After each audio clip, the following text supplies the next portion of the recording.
welcome to the tour of the galaxy.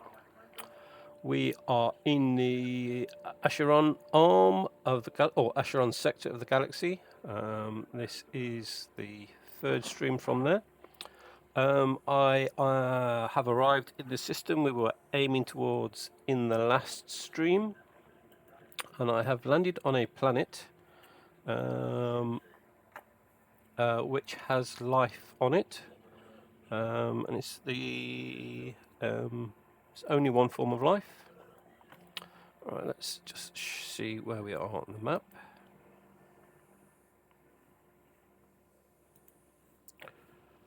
Right, okay, so right, we are somewhere around here.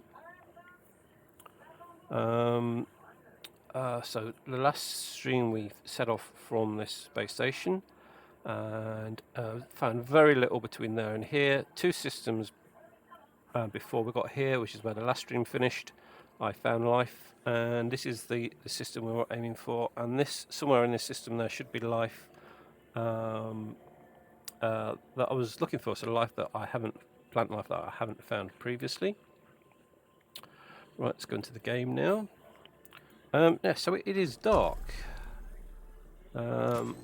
but I have landed on the planet right next to the plant life.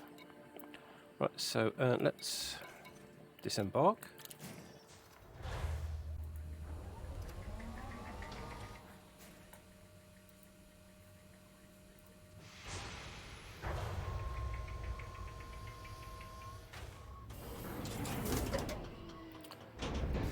Low gravity warning.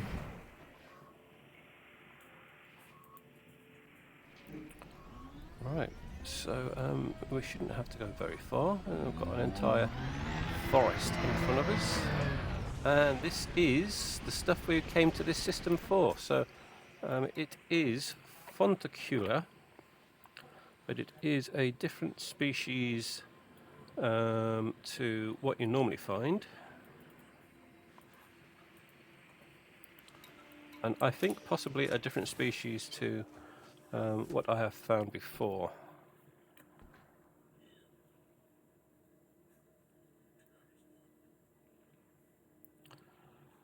Right, so normally what we find is Fontacula compressius, prestris. I have also found Lapida and Digitos, but I think this is an entirely new subspecies.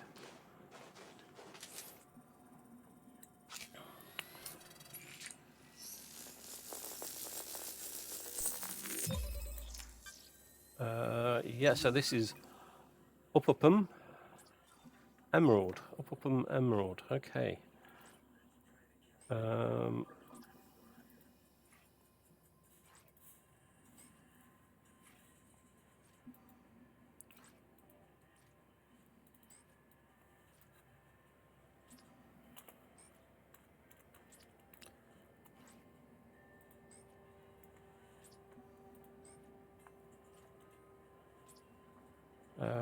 Right, so I haven't got a clue how much this is worth.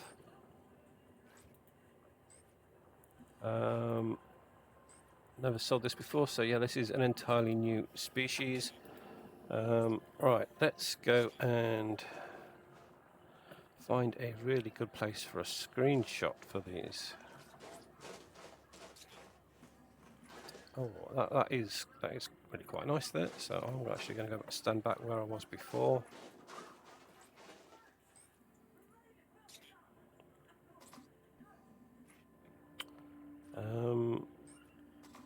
Right, go into the camera suite.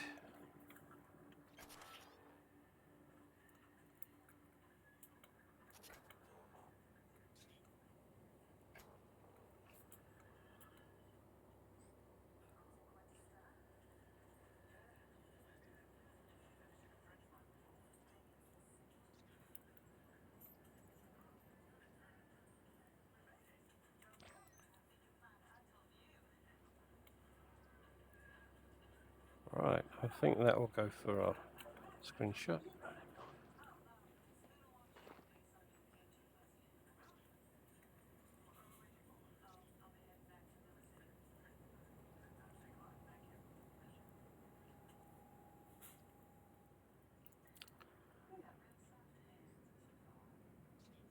Right, okay, there is the screenshot. So let's just take that screenshot there.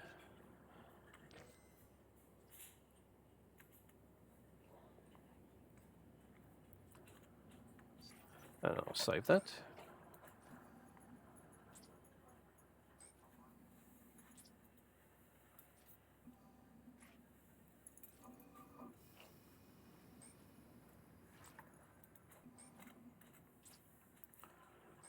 Right, and look at the system map. I don't think anybody... Yeah, so it looks like I'm actually the first person to scan this system. It's got nobody else's names on the planet.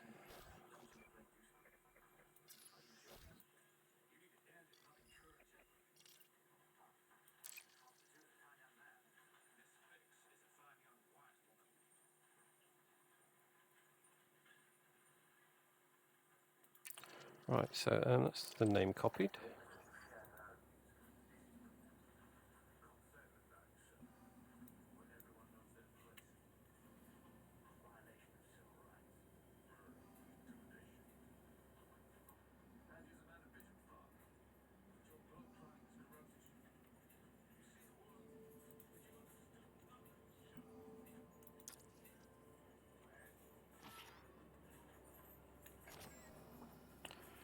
Right, so back to the SRV, we'll go and scan some more. We'll have to go 500 meters to find a new one, another one.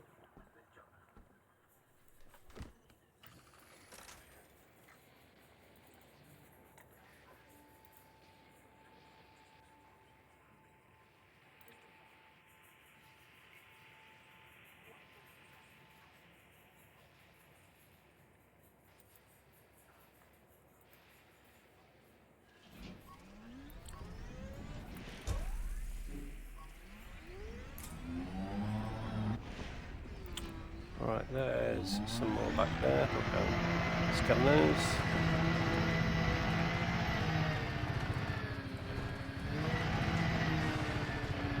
So we have to go, yeah, at least 500 meters between samples.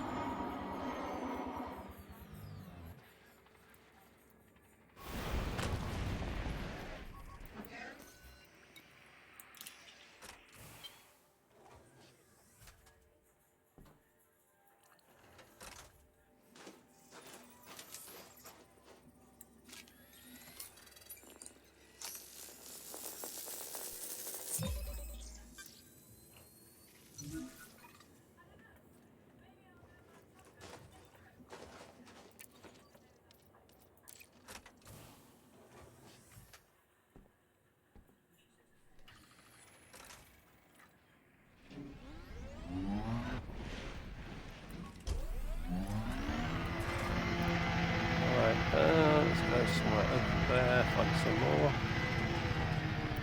Looks like that's a good sample over there.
there were 3 planets in this system with life on, I think, and that was just the first. Landing gear retracted.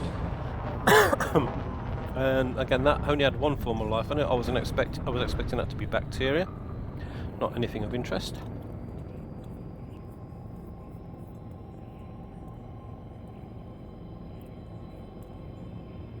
Frameshift drive charging.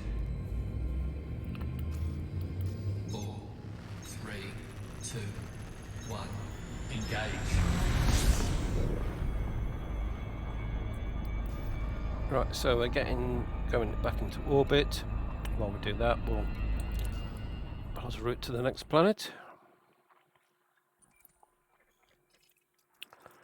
Right, so which one could it be? I think it's probably these 2 over here. They're the only ones with atmospheres that we can land on. So let's work our way inwards and then go to this one.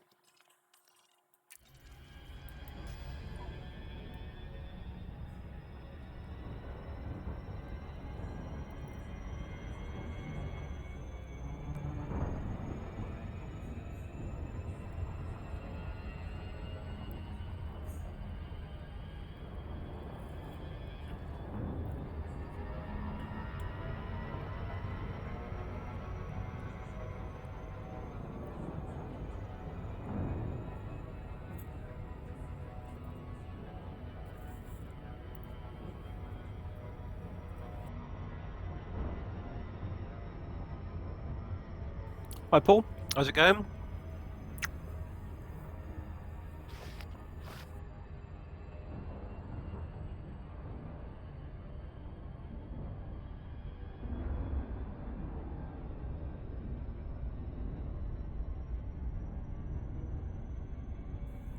What you been up to down here, so? I was on earlier doing scrying, and I've got my scrying skill up to about 8.8. But I ran out of things to scry apart from the green stuff.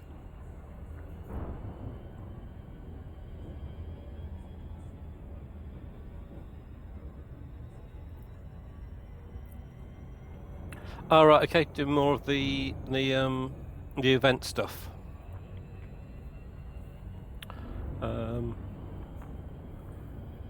Yeah, I actually got a one of the event chest things from a Sigic Rift.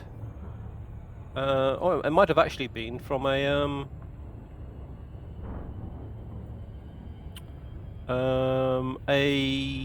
rune shrine.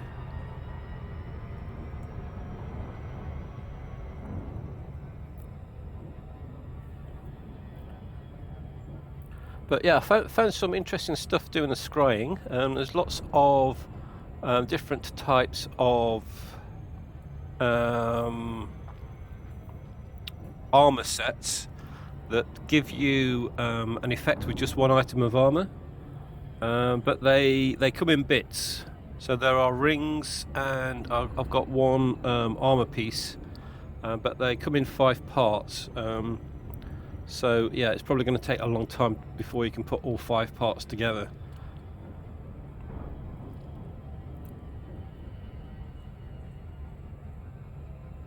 Did find some quite expensive stuff though, so I found several things that were worth five grand each.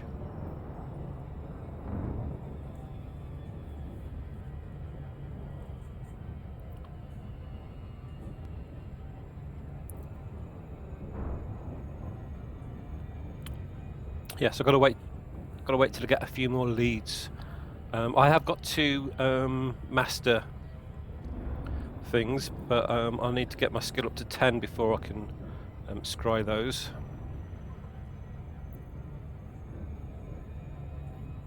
Yeah, so you're still working on the new character.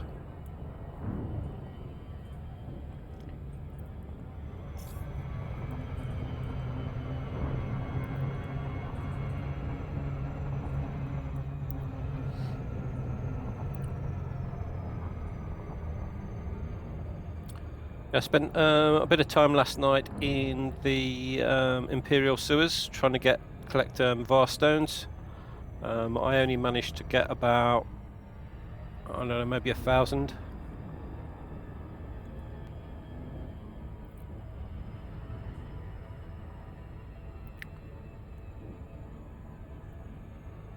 Oh, I did get. I've got another item up into legendary as well yesterday.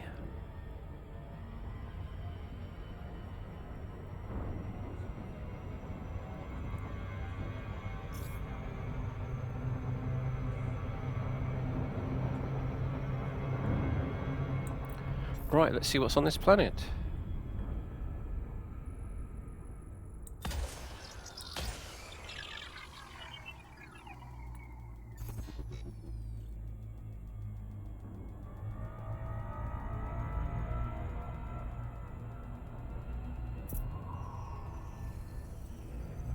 Surface scan by 50%.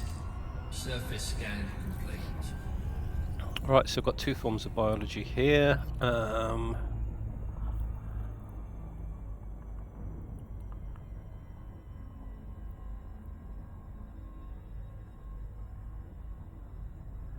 you got the dual wield going.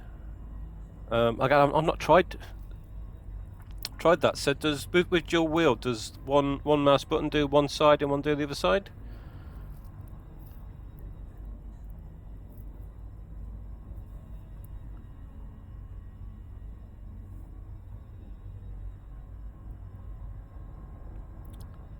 Right, okay. And the new companion, is the new companion a mage then? I thought the new companion would be a tank.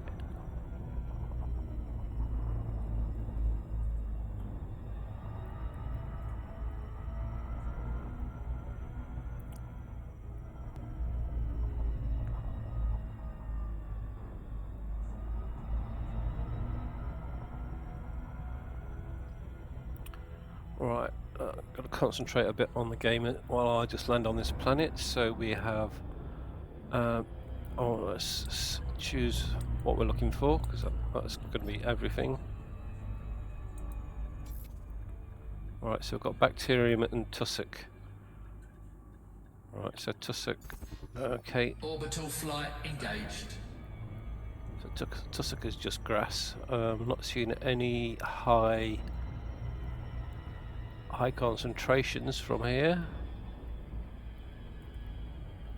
Looks like we've got a very lumpy surface all over.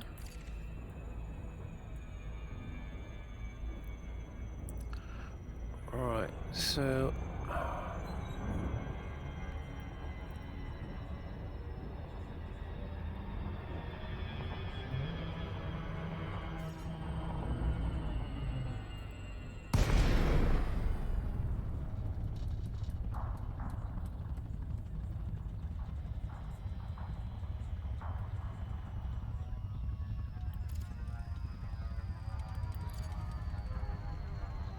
right, not, oh, there we go, there's a nice area there. It's not very big. It is flat, so that's good.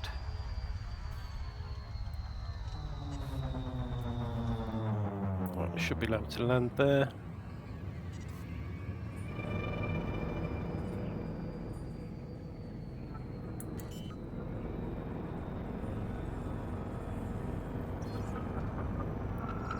Landing gear deployed.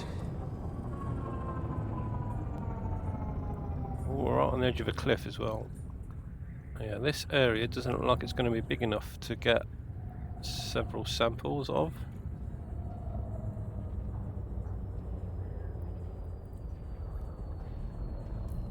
I'm going to point the ship over there, because there's another flat, good region over there.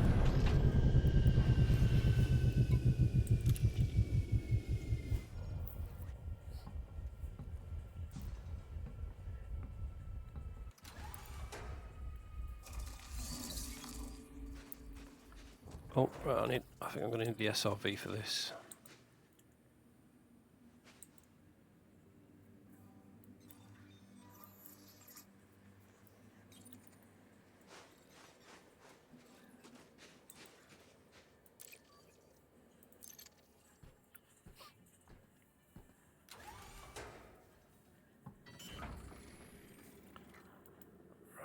Let's get out in the SRV instead.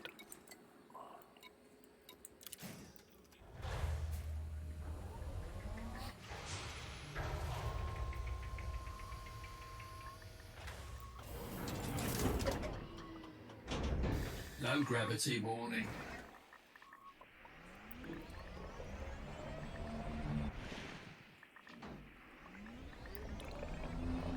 Oh, we've definitely got some just there.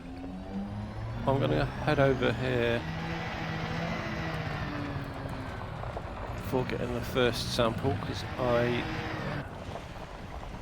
not sure how big this plateau is and whether it's going to be big enough for me to get one in the middle and be far enough apart. Alright, so this looks like a new species.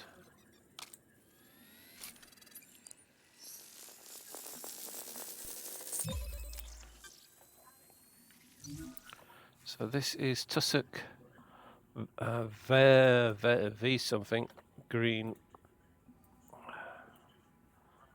Let's see if I found this before. No, this is a new species.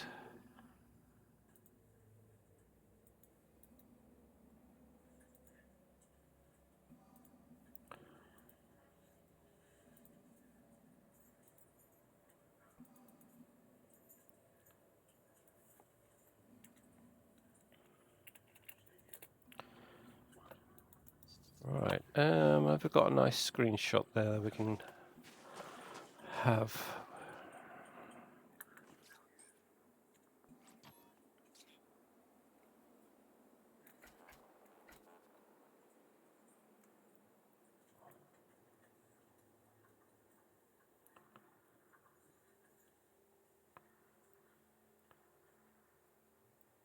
Well, that's quite good. I think I'll go with that.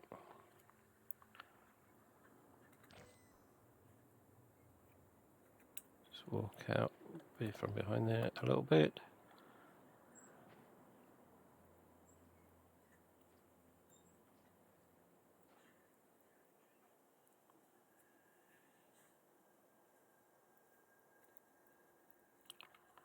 Yeah.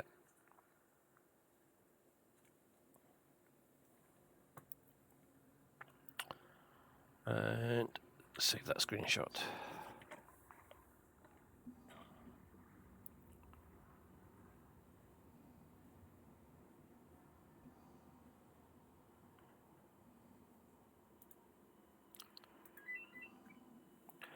Alright, I'm just going to mute the mic for a minute. I just got a phone call coming in.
Right, okay, I'm back.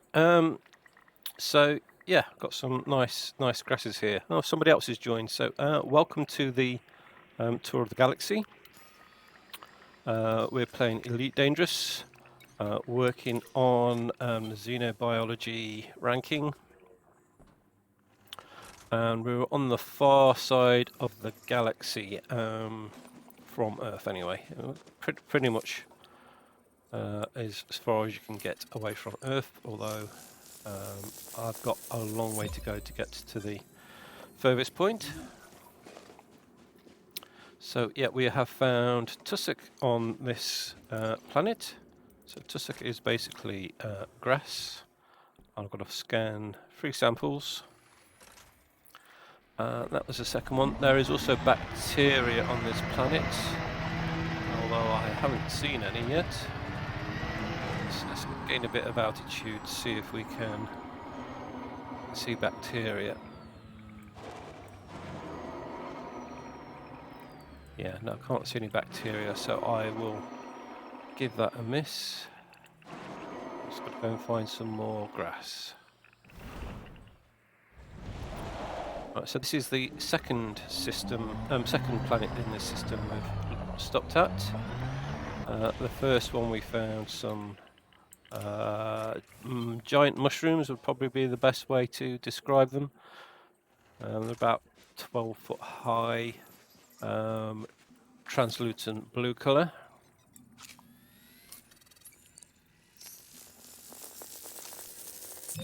Oh, so this one's actually got seeds on it, where the other ones didn't have seeds on. Okay, so that should be that sample complete. Yes, it is.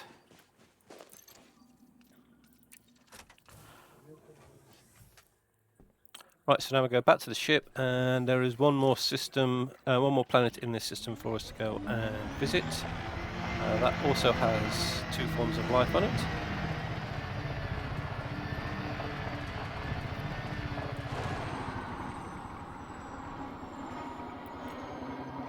Okay, we'll look for bacteria again. Bacteria is flat on the ground. Normally appears in big round spots, about probably about 15 feet across.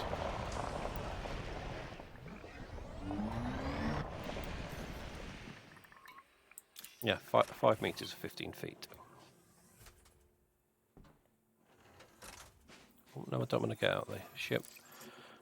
I just want to go and dock.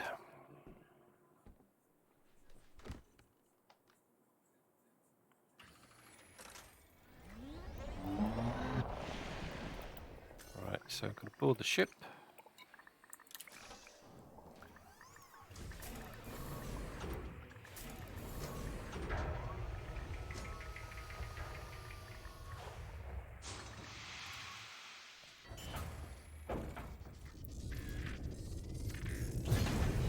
Power plant capacity exceeded.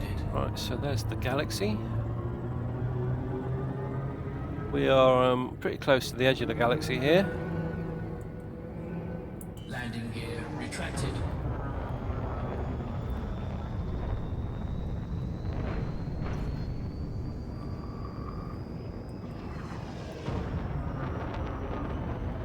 Frameshift drive charging.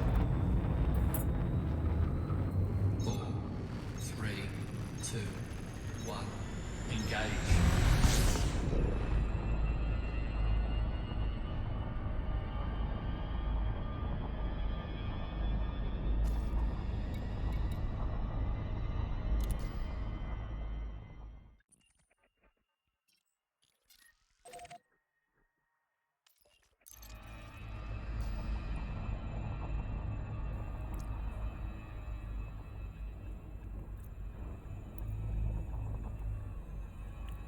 Right, so we're going to get a bit of altitude on the planet, then we'll head towards the next one.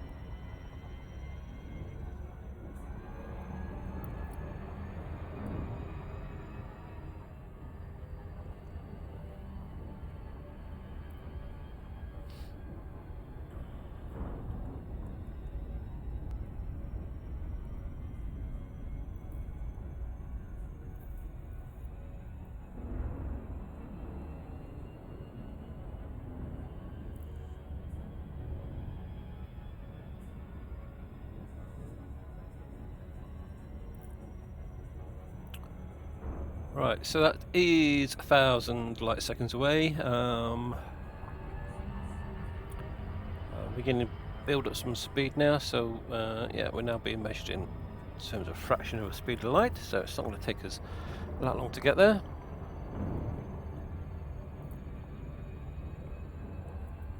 I'm pretty sure there were 2 forms of biology on there, so that's pretty much likely to be bacteria and one other thing, so possibly the tussock again, or the giant mushrooms, fonticula stuff that was on the first planet that we visited.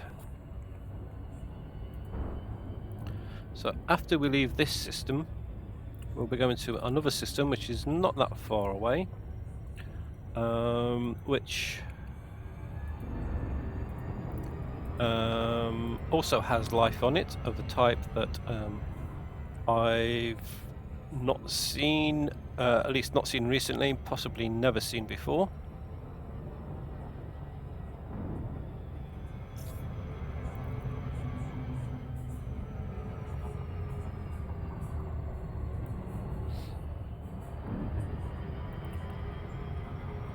Yeah, so we've got some speed up now, 17 times the speed of light. We're even slowing down now, so yeah, over halfway there.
Right, so got to get a bit closer, we'll scan it and then we'll go and land on it.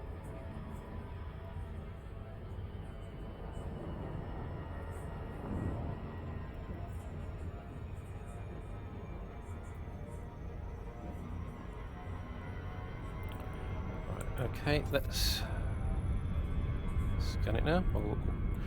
As we fly around to the daylight side of it. Oh, there we go.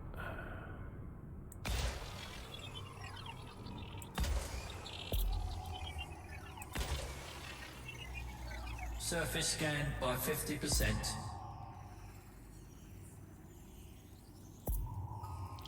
Okay, so we've got bacterium as expected and fungoida. Okay, I wasn't expecting fungoida, I was expecting fonticula. Again, fungoida is, generally speaking, giant mushrooms. Right, we want to find somewhere that is on the border between night and day. So I'm going to have to fly back a bit, I think, to get to that.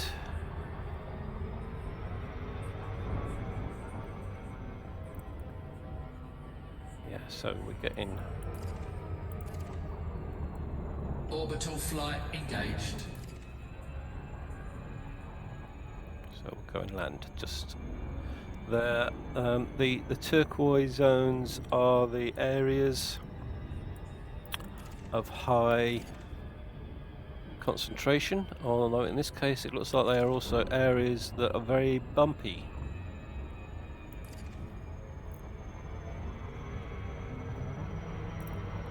So we may have a bit of problem landing here.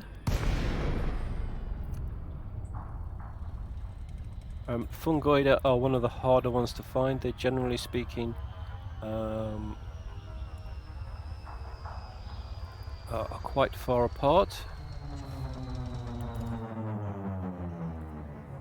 there's a nice orange sky there. I think that will make a screenshot. Let's take a screenshot there. Right.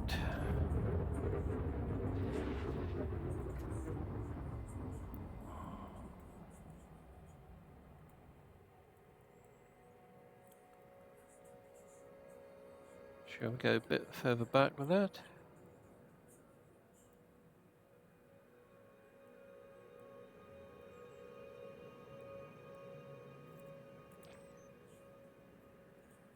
Right, okay. A yellow sky.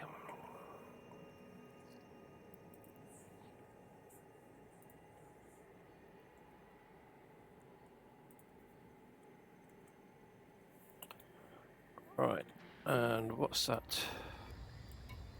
What's this planet called?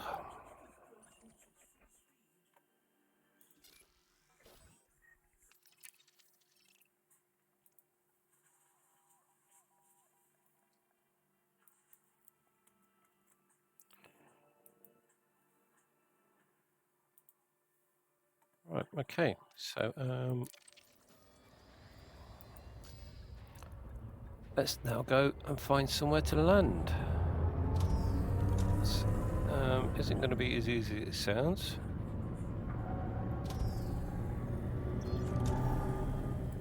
And wherever we land it, it's going to be dark.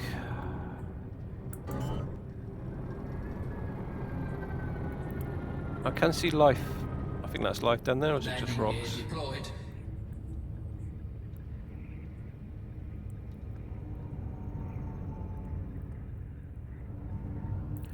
Right, now I think what I'm going to do. Cannot comply. Landing gear retracted. No, going to be really hard to get a to actually find it from here. So I'm going to go back up and land a little bit more in daylight, so I'm not trying to search for it in the dark. 1. Engage.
Landing gear deployed.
Just trying to actually land now.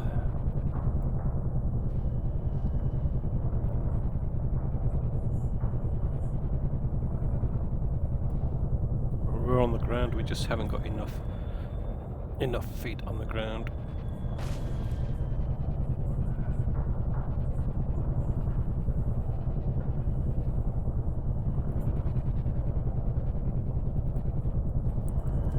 Let's go back a little bit.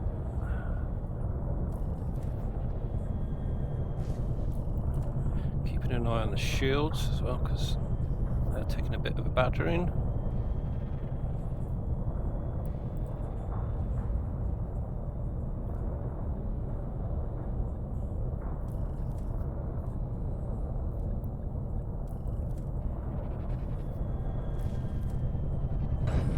There we go. It's a bit bumpy here, but it should be flat enough to be able to navigate with an SRV.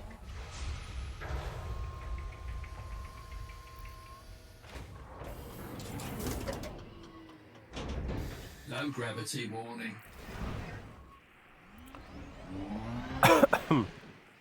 Right, so we're after Fungoider. Right, so turn on night vision. These things show up better in night vision, even if there is light. It looks like we probably didn't go close enough to the light. Either that or the sun is setting rapidly. Right. Okay, I don't know which kind of Fungoider we're expecting here. I'm presuming it will be the type that appear in large clusters, and they are quite big and they look square. From a distance with night vision on, they look like a bunch of square rocks.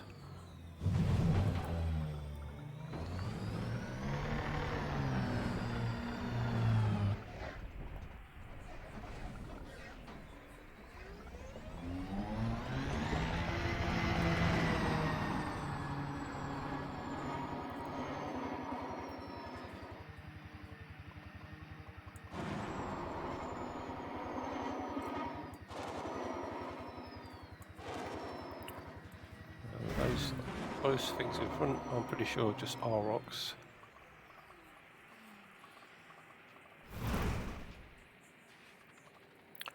What's G on this planet? 0.2.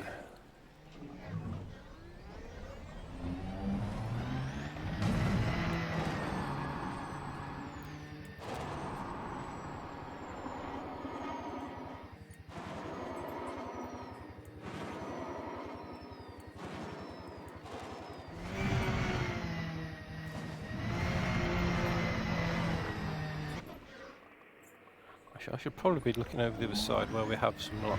Actually, there should be light to the other side of this hill.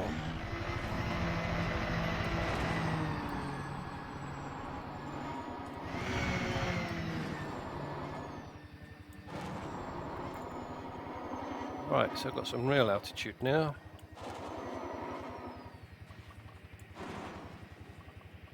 Alright, still can't see any.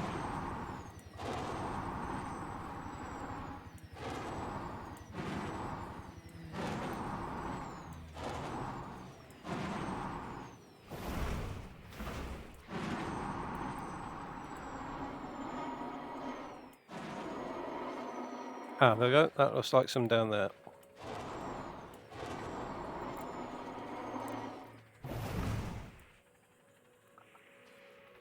So we need to land now and change direction.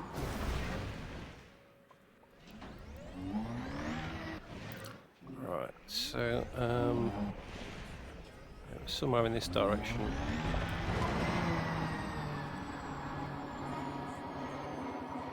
Yeah, there we go. Yeah, so it looks like the peach variety of the enoki type mushrooms.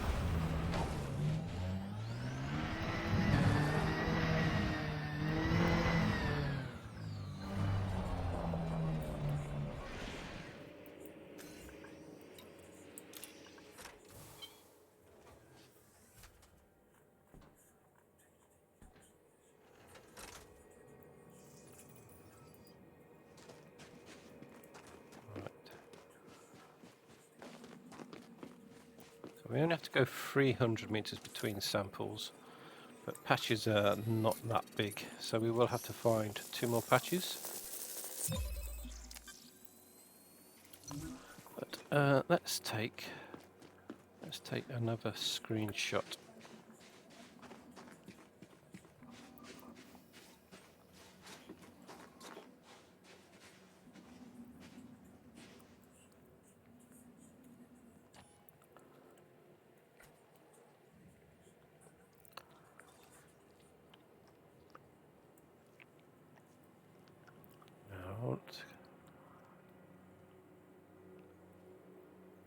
I've got the sun there in that gap, and let's get the avatar somewhere.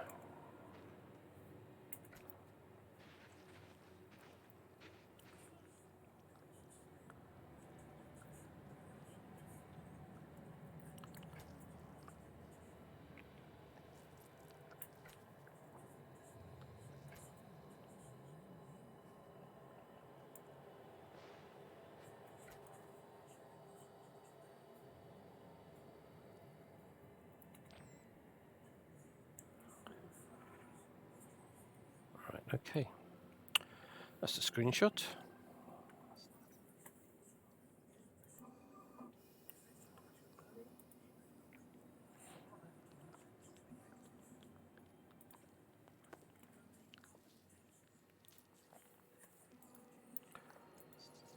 Alright, so what kind of plants have we got here?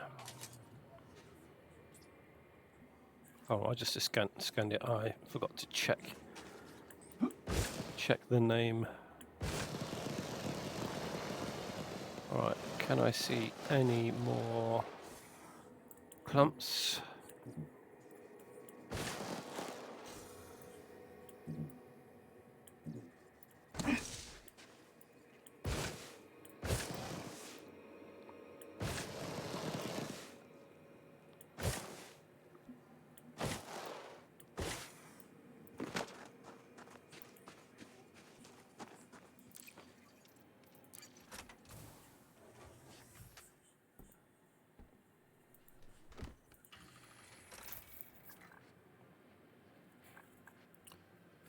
Right, so I am going to head in this direction now.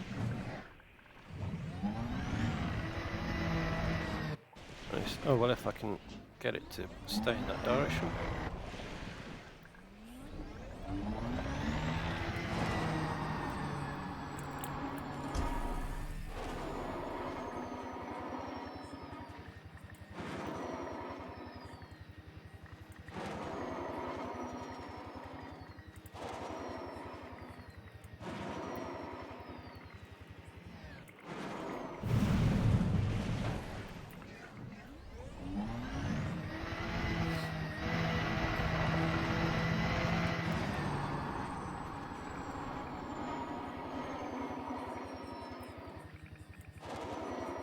Right, okay.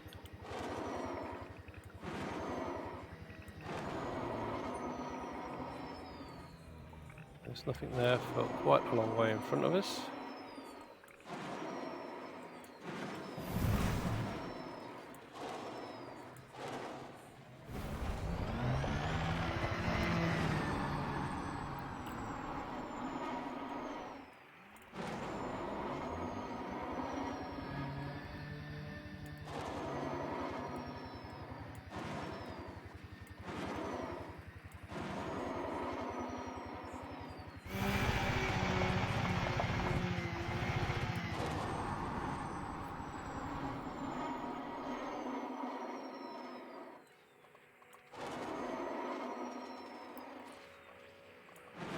Right, not seeing anything at all there. We're seeing quite a long way.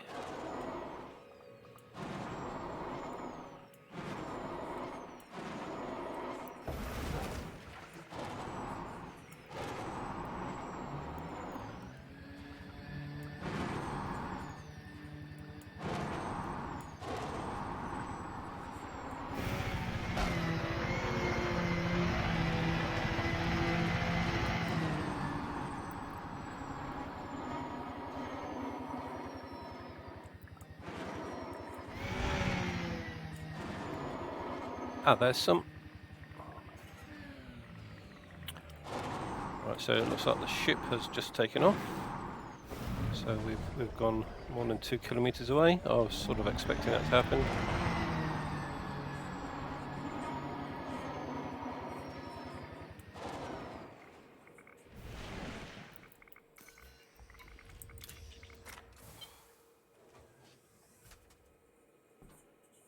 Right, so these are fungoid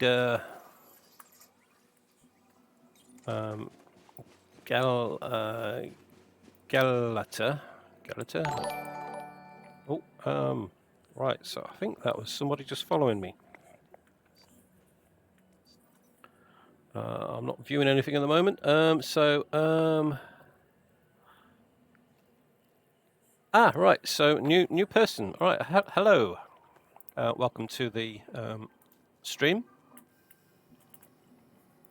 I'm just trying to get back to the window where I can actually see who it is. Right.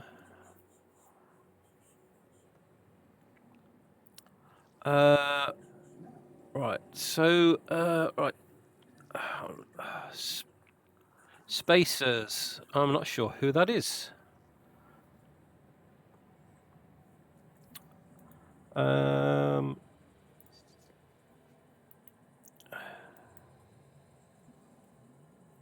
Right, so I'm presuming you're somebody who normally follows Sir Malice.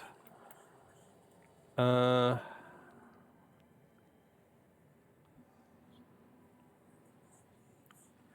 so I don't remember your name. Yeah, again, I've not been streaming a great deal recently, mainly because I've been on stream with Paul playing Elder Scrolls.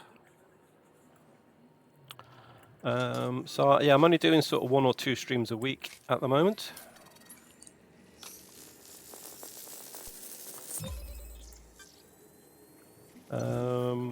Yeah, I'm mainly doing that to keep my interest in Elite going. There hasn't Odyssey has been a bit of a letdown.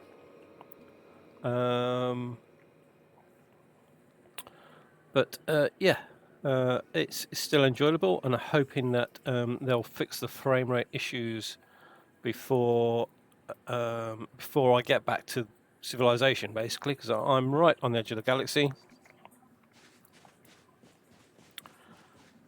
Are you an Elite Dangerous player?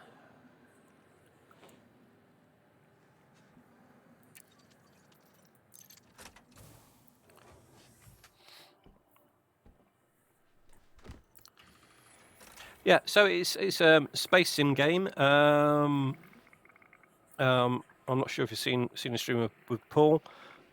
We are touring the galaxy. The galaxy, basically, they have simulated the entire galaxy. So if I show you the galaxy map now. Yeah, so we are on this planet here. Every single star you can see is well, that was a star system actually. Every single star you can see here, so every dot is a star you can actually go to. We are here, which is on the far side of the galaxy. Over here is the furthest point in the galaxy from Earth. If I show you over here, let's head. I can't remember how you do that. Let's head over to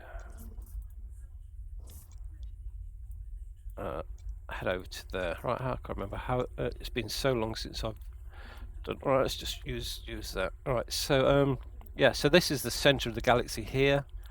If we keep going over here. Right, basically all the stars you can see for real in the night sky are in this region, and Earth is somewhere in there, down a little bit.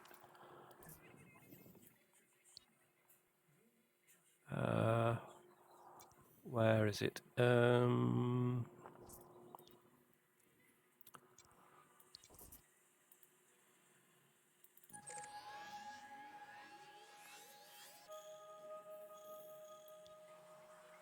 Right, so it's somewhere in this cluster here, I think, in the middle.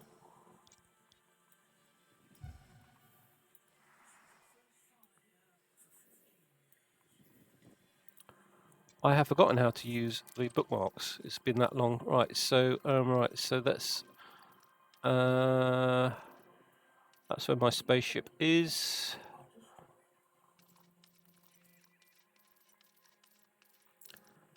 Right, it's been ordered differently. There we go, Sol.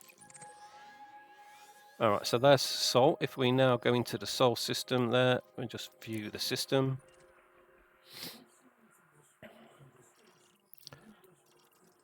And you see there's Earth. This is the future, so Earth's got some space stations around it.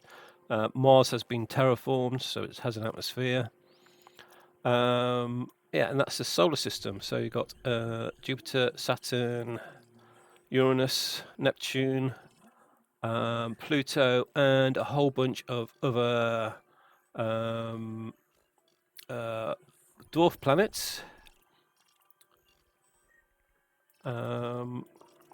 And there's the moon as well. So if I... Yeah, so yeah, basically they have tried to simulate the whole galaxy. They get all the exoplanet data from NASA and try to include that into the game. And the bits that they can't get for real, they've just created their own data. And we are currently on a very distant planet looking for giant mushrooms. More like this, so I've got to find another set of those.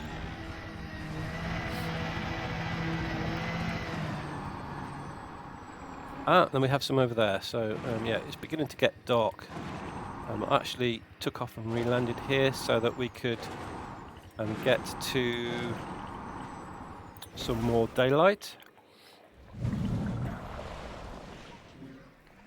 But I obviously didn't go quite far enough, so it's beginning to get dark here as well. I've lost them. Alright, so I think they were somewhere in that direction. Help if I could take off in the same direction I was going before. Yeah, there they are. Looks like we've got a piece of flat soil here as well, so we'll probably be able to get the spaceship to land. Alright, so right, land here, preferably not right in the middle of the patch like that. We'll recall the ship. Ship recalled. Get out and scan them.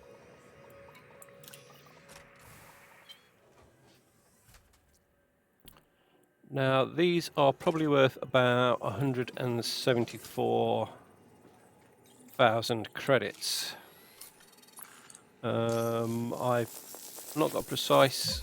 Oh no, yeah, these are worth 174,000 credits precisely. So I have managed to sell these in the past. And hopefully we should see this ship heading towards us. And landing on that flat patch. The ship doesn't have to land. You can get on the ship. It will hover if it can't find anywhere to land, but as it's dropped below the horizon, I'm presuming it has found somewhere to land.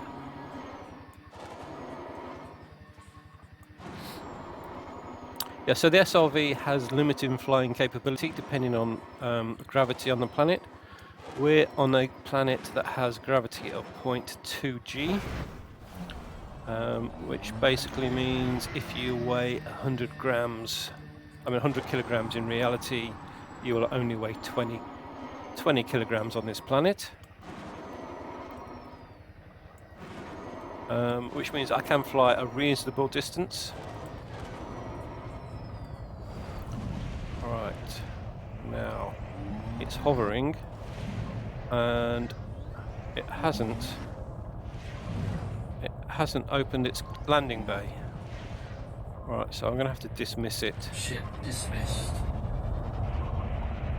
and recall it once it's gone.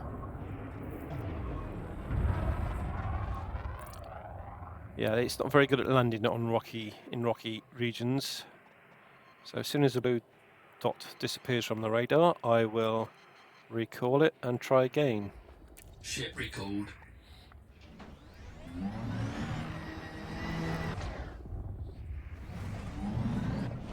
Right. Where's it going this time? Alright, miles away again. Turn night vision on so I can see a little bit better.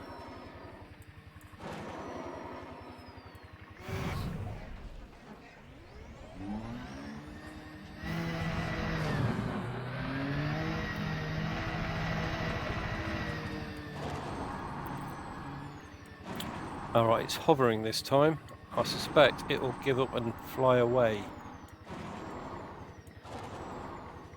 So, oh, no, actually, no, I think it might have landed.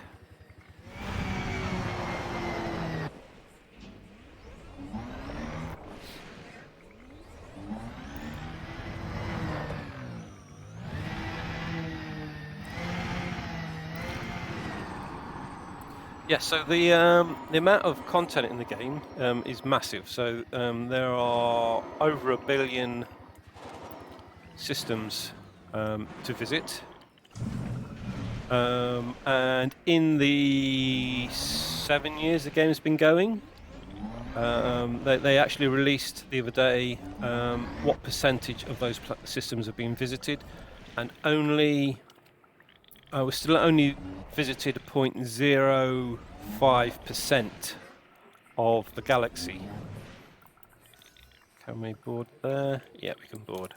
So yeah, there are loads of places in the galaxy that no one's ever been before, including this system we're in now. So even though I found this system because it was mentioned in the documentation, I'm the first person to actually visit it. Capacity exceeded.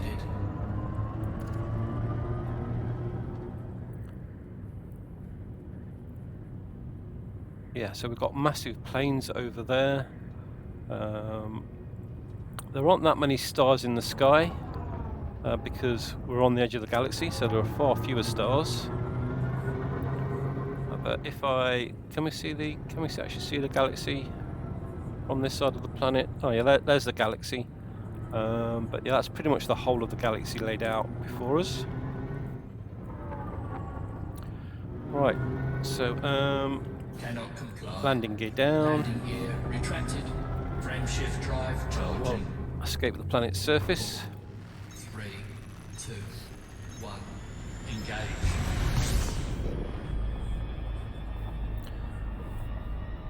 Yeah, and again, even though I'm the first person to visit this system, I've only landed on 3 planets out of well, all these are planets, and all the ones with the little spaceships, blue bits, and they are all planets we could land on. There are other planets that you can't land on. At least you can't land on yet. It may be in the future that they can. So this one here we can't land on. Same goes with this one. So they're presumably planets with heavy atmospheres. We can only land on planets with light atmospheres. Yeah, so there's space for them to develop. But the problem they've been having is the frame rate. So if I get the frame rate up there now. See, I'm getting a frame rate of just 60 frames per second, and that's with absolutely nothing in front of me. If I turn around to look at the planet, that will probably drop. When you're on the planet's surface, it gets really bad. Granted, I am currently streaming. I'm not using a capture card, so part of my graphics processor is being used to stream. Yes, it dropped a little bit there. It's gone below 60, but on the planet's surface that would probably be around 20. And 20 frames a second isn't really good enough for a first-person shooter game. Right, so we have finished this system, so we now need to set off to the next system. I already have a system lined up. So this next system will also have life on it that I don't think I've scanned before. Right, so I don't think this is too far away.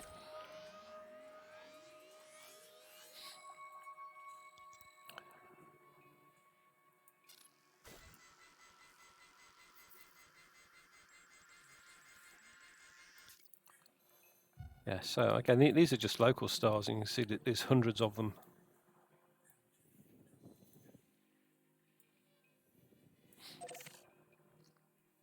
Right, so this is 26 jumps away, so that's going to take us probably about half an hour, just over half an hour to get there. Unless we find something interesting on the way, in which case we'll stop and scan that. Frameshift drive charging.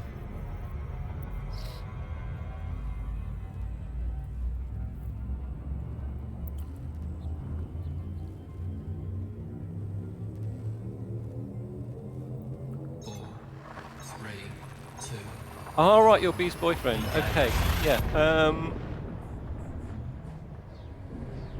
Yeah, so I have spoken with Bee on stream, on Paul's stream, and yeah. So yeah, no, actually, no, that makes sense. Fuel scoping. So what do you normally stream? Are you into the same things as Bee? Scoping complete. I did watch Bee's stream of Alice a couple of weeks ago. I wasn't quite sure what the idea of the game was, but I liked the graphics on it.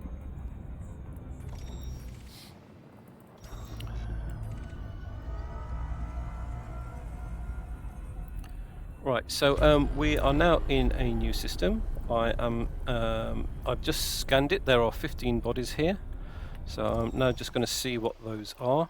Right, so we have a lot of icy, rocky worlds here, and we have some gas giants over here. Now, the ones I'm interested in are the Earth-like worlds, ammonia worlds, and water worlds in this section. So I'm going to put the marker there on the Earth-like worlds. So if we see any worlds to the right of that marker, we know that we've got something interesting. We may also find something down here. So there is notable stellar phenomenon. They are mainly basically plants that live in deep space. If we find any of those, we'll go and visit those as well. Frameshift drive charging. Last time I did a tour of the galaxy, I was mainly aiming to collect notable stellar phenomena in each sector of the galaxy. Again, that was a lot quicker. 3, 2, 1. Engage. Doing that tour because I took the shortest route to every sector of the galaxy.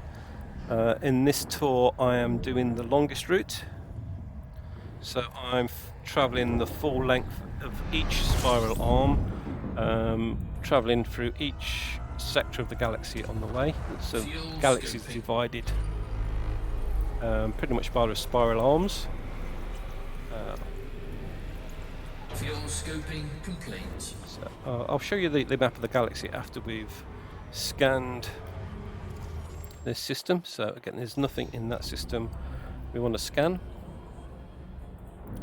Right, so just get the galaxy map up.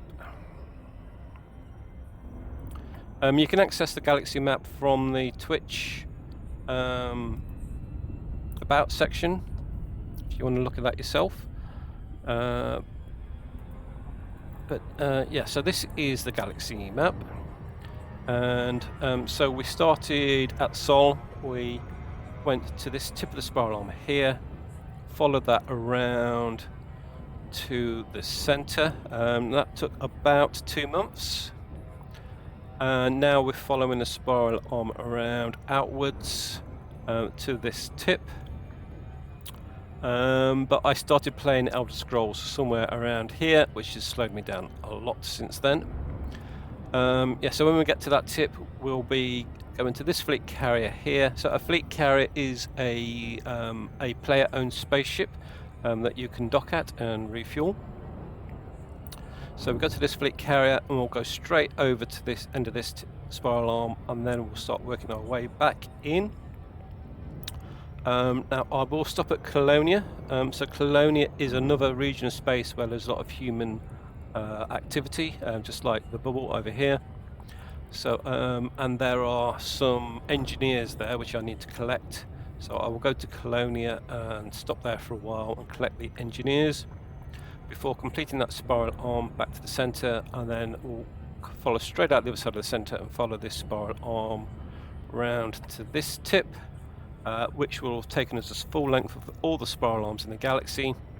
And the only sector we won't have picked up would have been this sector here, so we'll go back and go through that sector on the way back to Sol into the bubble. Right, so I originally expected that to take about 6 months. That's now looking like it's going to take at least a year. Yeah, so it's a long trip. Right, let's go back to the game now.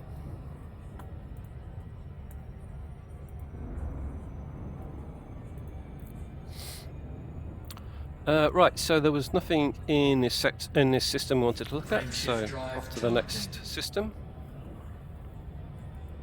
Frameshift drive charging. The spaceship I'm in is an Anaconda. So the Anaconda is the ship with the largest jump range. When you're traveling around space, you have to jump between stars. This has a jump range of about 70 light years when it is fully fueled. When I'm running low on fuel, I can get just over 80 light years. I can increase the jump range of the ship. You can get them up to about 83 light years, but I'm carrying two SRVs in case I crash one of them, or as I did at the beginning of the tour, I drove one into a hole and I couldn't get it out again. But every time we get to a fleet carrier, we can restock on SRVs. So nothing at all in this system, just a star. Frameshift drive charging.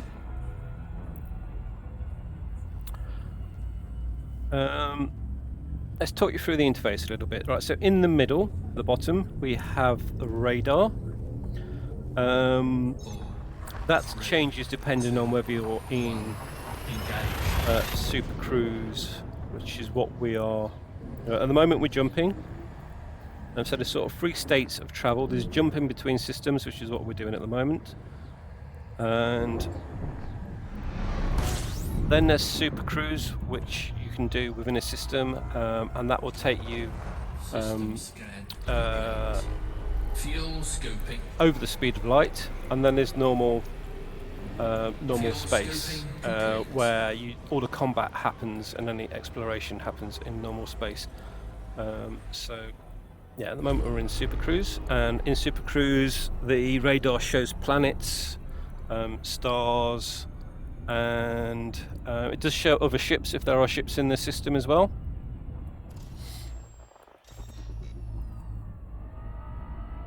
But when you drop out of Super Cruise, the radar, the scale drops to a range of about 7 kilometers, maybe 20 kilometers, depending on your radar, and then you can just see things in your immediate vicinity. 4, 3, 2, 1. Engage. I can't remember if I looked at the contents of that last system. The blue dot that's dashing around at the moment, that is your compass. So basically that tells you which direction you should be pointing to go to your target. When it's a solid blue colour like that, that means our target's in front of us.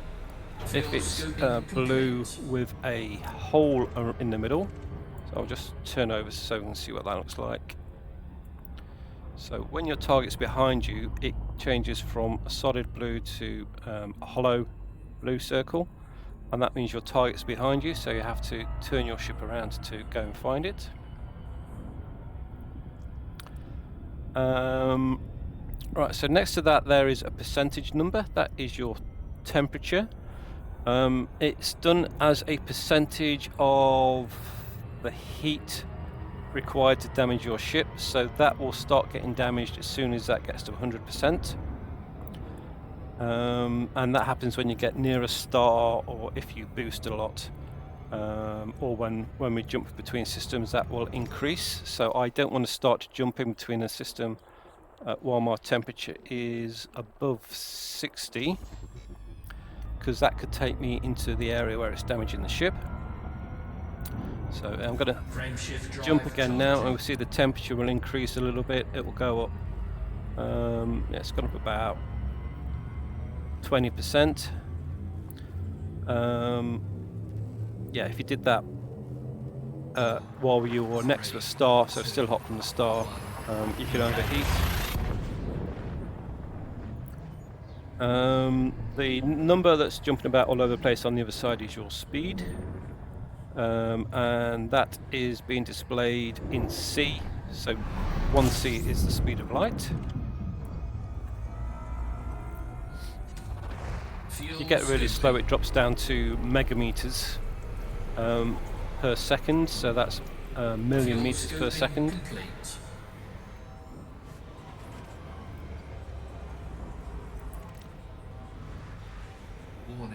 Right. What we've just done there is refueled, so we refuel at stars.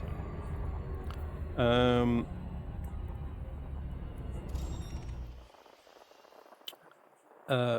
can't refuel at every star type, but you can refuel at a majority of them. But I've got the route set so that we only visit systems that we can refuel at.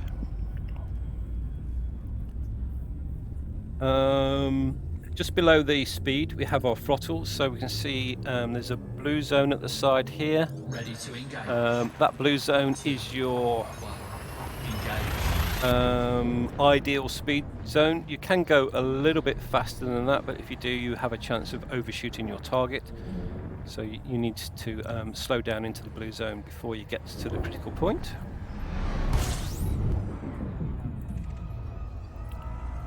Then at the right of the central radar we have our ship, and that's all the information about the ship. So the blue bars around it are the shields, and we can see they're at 100%, and the 100% below it is in yellow. That is the state of the hull of the ship, which is a rough idea of the condition of your ship. So my ship's, it's not been that long since I landed at a fleet carrier. I don't cause that much damage, but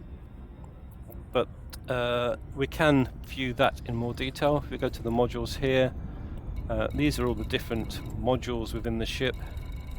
So we've got the thrusters, the frame shift boost drive, so that's the thing that gets us actually no, that gets us some extra distance with the frame shift drive, so that gives us an extra, I think it's 30%. That's the frame shift drive that actually takes us between systems. Got some auto maintenance units there which are turned off. The planetary vehicle hangar, you see that is not powered at the moment. That's because we are in space, and as soon as we land on the planet and the thrusters turn off, there will be enough power to power that, so we'll be able to get out of the ship. And we've got shields and fuel scoop, which are the main things we're using at the moment. We've got a few other things down here. We've got life support and sensors, again, which are required. And the power distributor. The cargo hatch, we don't need that because we're not carrying any cargo. And a few other things in the ship. Right, so let's see what's in this system. Nothing. And we're off. Frame shift drive charging. Right, so next to that we have the free power distribution units. So you can distribute your power between systems, engines and weapons. So we can see that each of them has 2 pips. That means the power distribution is even. If you were in combat, you'd probably want to put more pips to weapons or shields. So shields come under system. And so say if you were racing or you were in a hurry, you'd have all the pips to engines. So again, I can move all pips to engines, systems to get my shields up, or weapons for weapons. So I don't actually need any weapons at the moment because I don't have any weapons. Right, so I've not scanned this system yet. Let's see what's in this system. Nothing we're interested in. Frameshift drive charging. Right, so next to that we have right, the wave thing. That is basically our heat signature. So as you get hotter, that wave will get bigger, and if you have ships scanning you from a distance, that is indicating how bright you are on their system. Now I can go into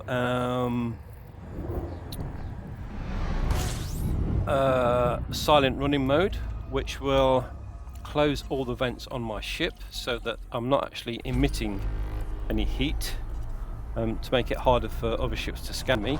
But if I do that, then the ship will overheat very quickly. Again, how fast the ship will overheat will depend heavily on what equipment you've got on board and the size of your ship. Now this is a very big ship with very little equipment, so the heat signature is really pretty low.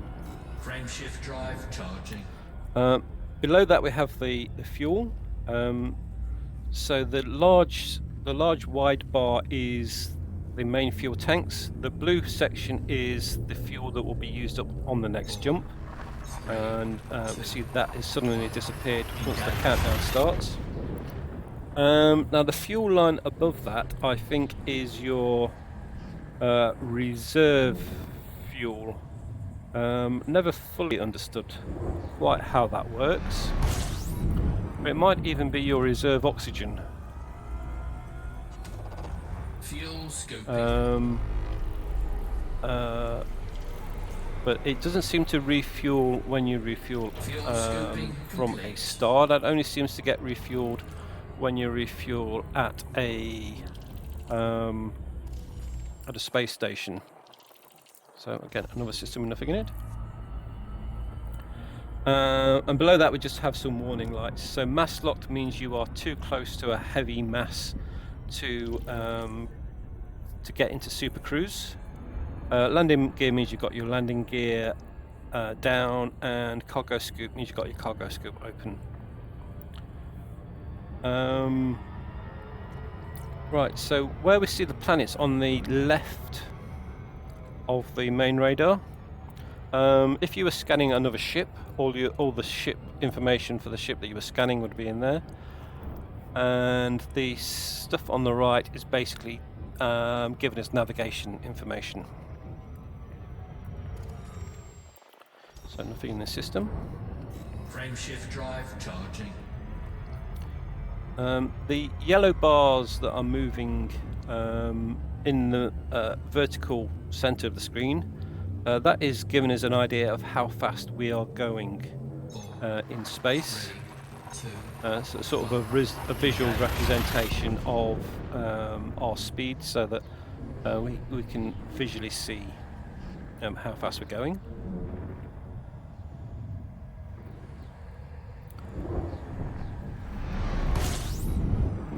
And the blue bar is basically the equipment that we have active currently. So we have the scanner on one side and the surface scanner on the other side, neither of which we're using at the moment.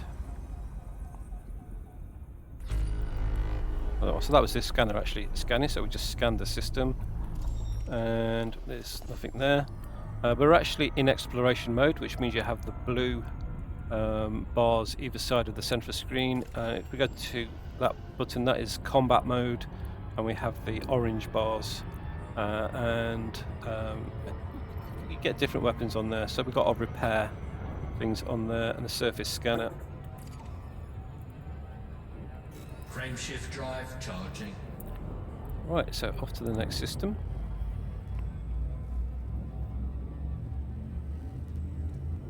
Oh, on the fuel gauge, it says 1.69 hours. 2, 1. Engage. Now that is how long our fuel will last.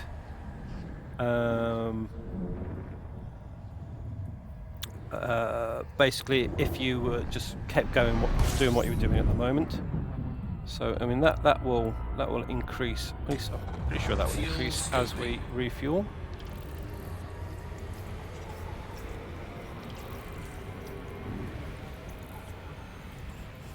That hasn't made any difference to.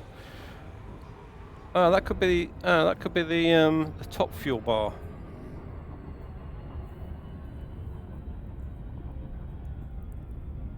Yeah, I'll presume that was the time. Maybe I'm not 100% sure what that was. So yeah, I mean, if I just flew in a straight direction now, I would be using fuel up, and I think that is telling us how long we have. But that may be just time on the reserve fuel tanks. Right, okay, so we're not scanning the system yet. Nothing there we want to look at. Frameshift drive charging. Right, so 14 jumps to go now. So I think that was about 20 to begin with. So we are getting there. 4, 3, 2, 1. Engage.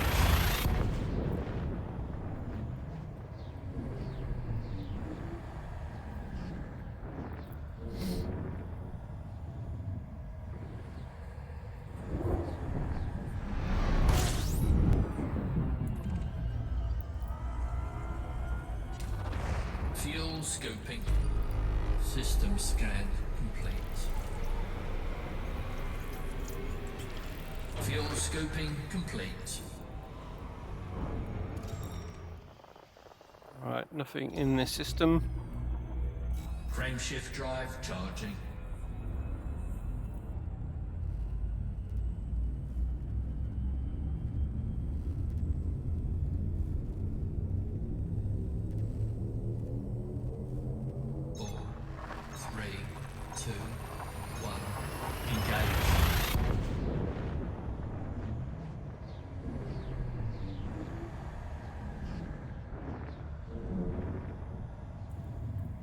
So, Spexter, if you're still here, what time is it over there now?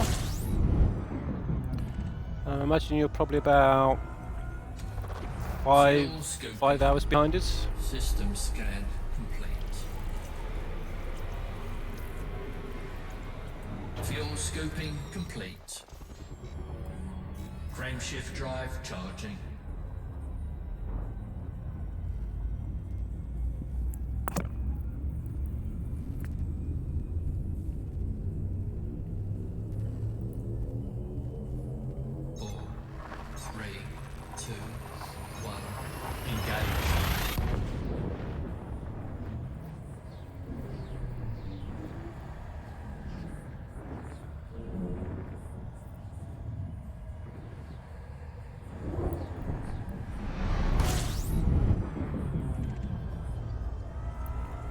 Yeah, so there isn't a great deal in this sector of the galaxy. I mean, some sectors I'd have found loads of stuff in 20 jumps. Again, there's nothing there.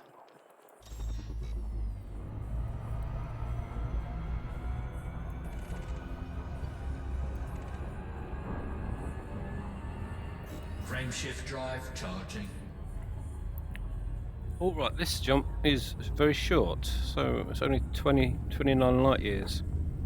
So that either means the next jump will be very long. 3, 2, Um, engage.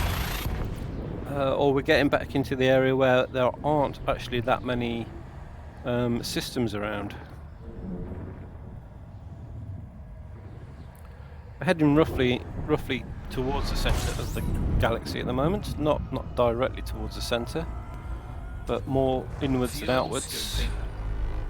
Fuel scooping complete. Yeah, we are in an area where the number of stars is Frameshift drive charging. not massive, so the routes you can take are limited, and the galaxy is not very thick here, so the galaxy is probably only 4, 3, 2, 1, engage. 200 or 300 light years thick, so all the stars are yeah, the number of routes you can take are quite limited, and it means, yeah, if you've got other people travelling around, then there's a pretty good chance that the stars you're going to will be visited before. But I don't think I've been to a system yet today that has been already visited. Fuel scooping complete.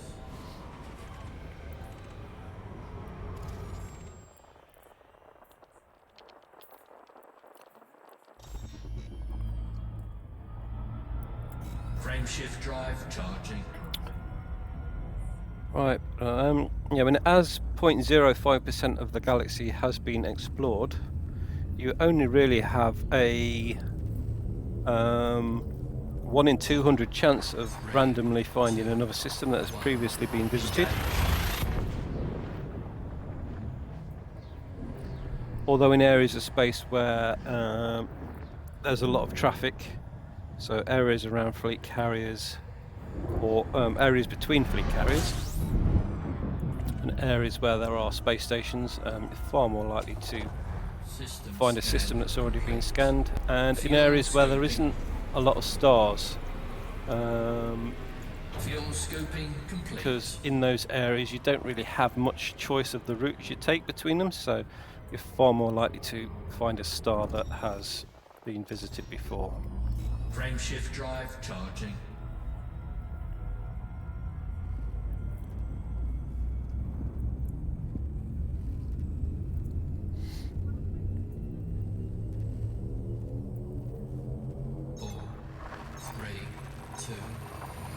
Yeah, so what we're doing now is the exploration side of the game. There are several other aspects to Elite. You have the space combat, of course. And you can play PvP or against NCPs. I'm actually playing today in open, which means the whole galaxy is PvP. Basically the whole galaxy is PvP. I could play in a different mode where I was solo, so there wouldn't be other people or other real people in my galaxy. It would be just populated by NCPs. Or you can play in a group and then have your own group galaxy, and there you can choose whether or not you play PvP or collaboratively. There's also, for PvP, there's the arena, so that you get into small fighters and dogfight around an arena. There's 4 different ones different arenas to fly around.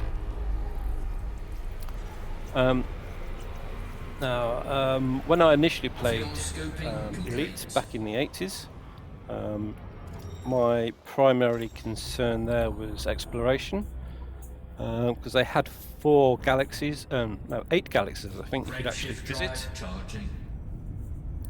and you had to do a bit of trading to build up some money in order to be able to get a galactic hyperdrive to get you to another galaxy. Then when they re-released Elite in the 90s, my primary aim there was trading. And again, trading is still a big part of this game, although you can make money doing trading. It's not the fastest way to make money. Now in this game you also have mining. There's a couple of different types of mining, but for making money you have to go and mine asteroid belts or planet rings.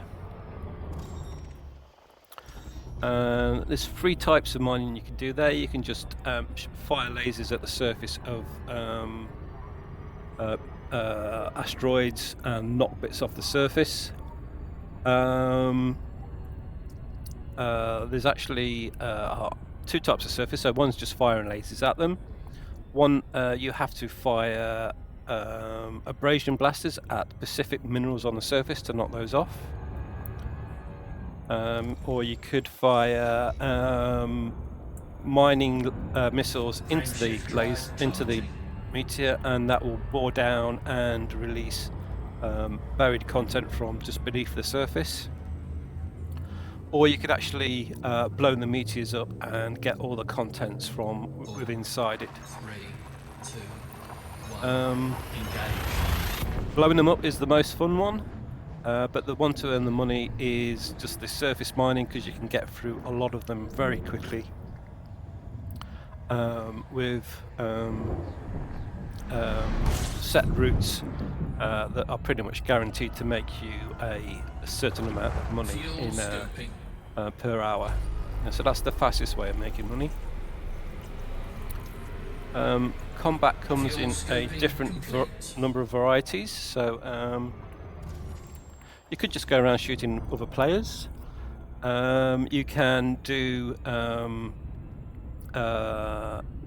conflict zones, so that's basically an area where there is war, and you can go around in a conflict zone, pick a side, and then take off people from the other side. And for that you get combat bonds, which are worth money. You can do bounty hunting. So bounty hunting, you're basically looking for pirates, shoot those for bounties. Or you could be a pirate and you could go around shooting NCPs or other players and try and take their cargo and make money by selling the cargo. I've not done too much of that, and when I have, it's never been profitable. Yeah, you're not going to make a lot of money doing piracy. And there's also Fargoids. So Fargoids are the main alien species. Frame shift drive charging. And you can go and hunt those. That is often a team activity, particularly for the bigger ones. Now they're coming about.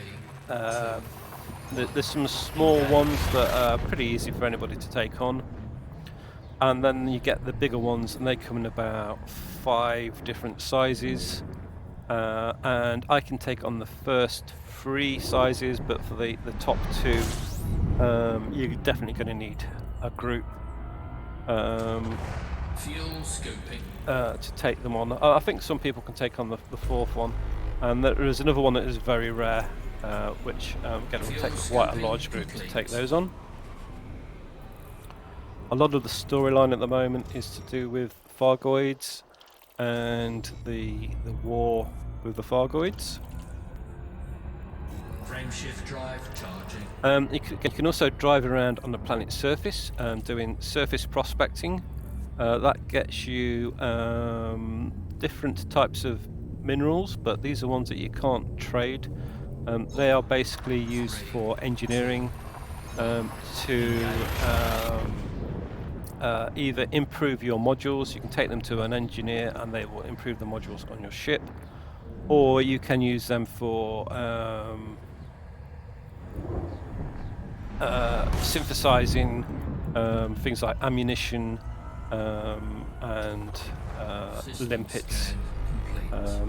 Fuel So if scooping. you're short of resources, you can synthesize things in the ship. Fuel scooping Let me just complete. show you how that works. So if we go to the inventory, go to here, so we can synthesize. So at the moment, my ship has a jump range of where is it? 800, no, 77 light years. I could synthesize frameshift drive injection and increase that by either 20%, 50%, or 100%, depending on which minerals I use, and that will get me some extra range. I'm not going to do that now. Now I Frameshift normally drive only do that charging. when on the edge of the galaxy where the stars are very far apart and you need a little bit of extra range to jump between them. Or if I am carrying a cargo and just that little bit of extra jump range will considerably reduce the number of jumps I need to do to get to my location. If I'm running without a fuel scoop, so if I'm only running with the fuel on board, you only get sort of five jumps if you're not running with a fuel scoop. Fuel And if you're in a scooping. trade ship, then 5 jumps is System normally scan enough. complete. Fuel scooping complete. There's also fleet carriers. So I was thinking I haven't looked at my fleet carrier now for probably over a month. So let's go in and have a look at my fleet carrier, see how that's doing. Right, so fleet carrier management. So yeah, I mean I'm out in deep space, but my fleet carrier is parked near a mining location. So it still has a reasonable balance of 8 billion. Let's see how much. Well, I've made some profit on it. Some point in the last, I don't know, week. So that's 8 weeks. So that'll be a week. So I'm not quite sure how I've done that. I haven't had anything to sell. Right, let's look at my cargo. See what cargo I've got in there. So tritium, that's the fuel-to-fuel fleet carriers, and that has to be mined. You can't pick that up from a star. And I've got 1 gold, I think, that I'm to sell. But I've been buying tritium, and so that's how many I have. I'm sorry, platinum. So that's how many I have. I've also been buying these other minerals, for which I don't have so many. Or is that how many I have, or how many platinum? Right, so I've been buying, I have that many, and that's how many units I want to buy.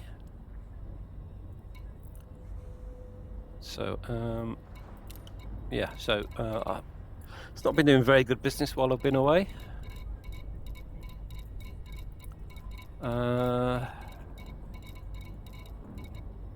Somehow it's made some money for me in the last few weeks. So it could be from people refueling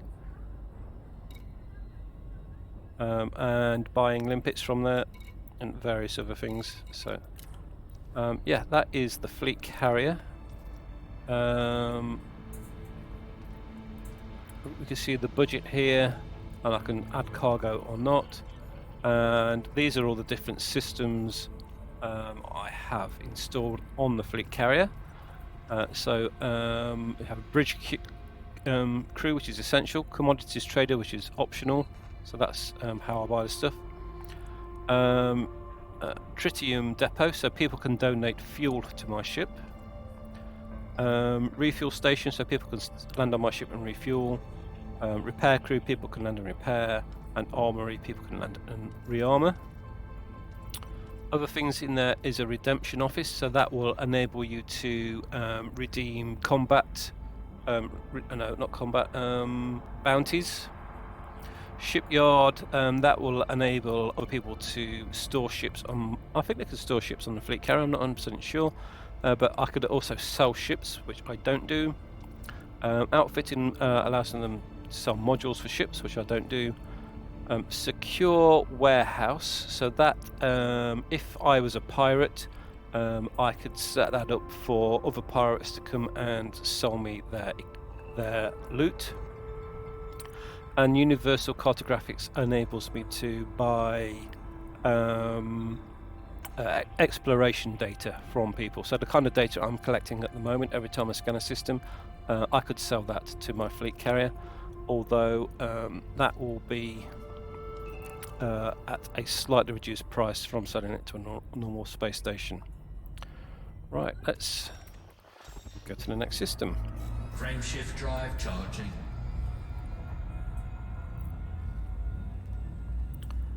Right, so the next system is a system we have been aiming at. 4, 3, 2, 1. There should theoretically be life in here, although possibly not a water world or ammonia world.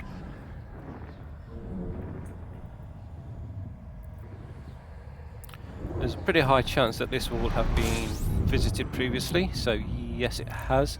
So we can see as soon as we get into the system we're seeing all the planets on the radar. That means that the system has been visited previously, which I sort of expected it would have been. Right, so there are 22 bodies in this system.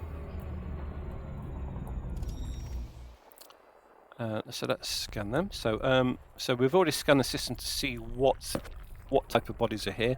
Now we're scanning them in a little bit more detail. Right, so we need to zoom in on each, tune in first, and then zoom in on each planet to see what it's got. So we see here the features. It's got no features. We are looking for planets with features of biology, like that one there. So that had one. That was on planet A1. Now, when it has just one form of biology on there, that's probably just bacteria. So I'm not interested to go in and scan bacteria. It's really hard to find on a planet by itself, so I'll only scan that if I see it when I'm on there for another form of life.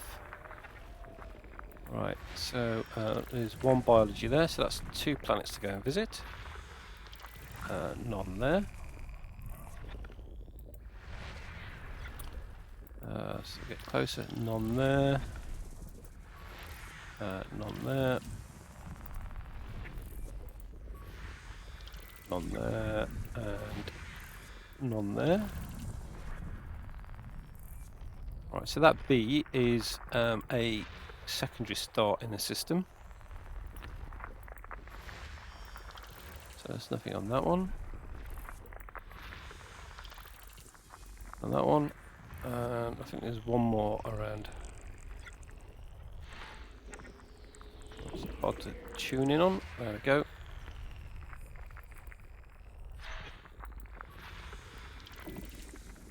Interesting Greek colour and a polar cap.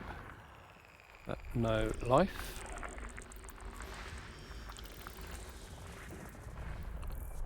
Right.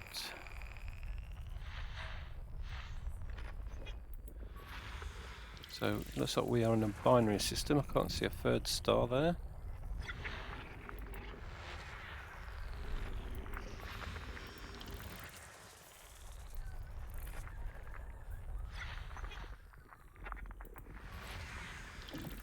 Right. So just check the sun. Sometimes you get a planet behind the sun. So we're just looking for 2 more. There's one of them. And these are binary planets. Right, so that is probably our main target. So A3, 5 forms of biology there. and the A2 as well. So 5 forms of biology there as well. So we'll start by going to A1 because I suspect there's just one bacteria on there, in which case I won't bother land. Yeah, so I want to go to all the planets first where I won't be landing.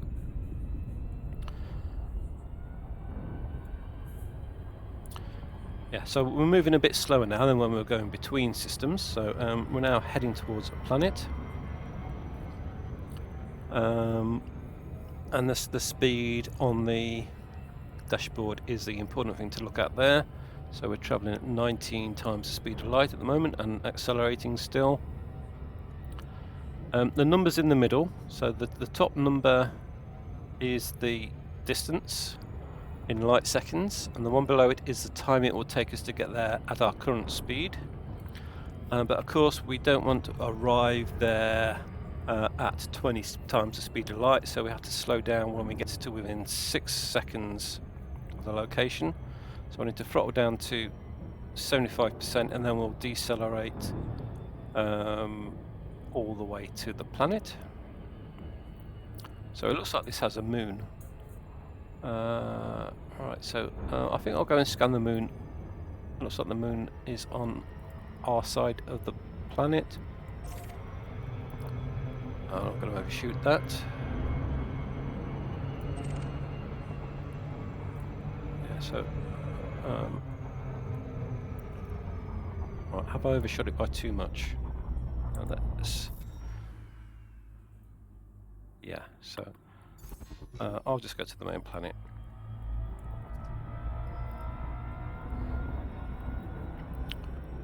Right, so when the planet's the same size as the arc in the middle of the screen, that means we're close enough to scan it or to map it. You want to try and map it from as far away as possible, unless you're planning to land there, because otherwise you'll have to get out of the gravity well of the planet to go to the next one. So I'm not expecting to land on this planet. I just want to check first to see what's there. 50%. Yeah, so that's just got bacterium on it, so we'll ignore that one. I think I saw another planet that had one form of life on it too. Right, if I did, it would have been this one down here, which is probably yeah, that's 67 lights, 67,000 light seconds away. So that is probably take about 10 minutes to get over there. So I will go to that one after visiting life on these first two.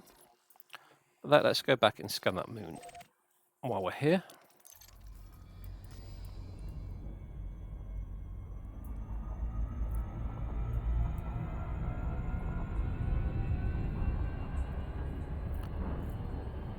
Not going to get very much money for scanning the moon.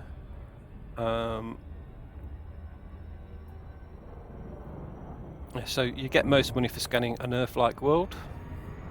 Water worlds come in second, particularly if they are terraformable. But this is a small moon, so it's not going to be terraformable. But it's only going to take 2 probes, so might as well fire a couple of probes at it. And now we'll head off to these planets.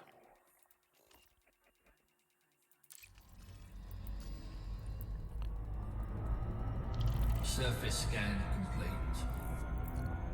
Right, so we're gathering speed now, heading towards the 2 binary planets that have got life on.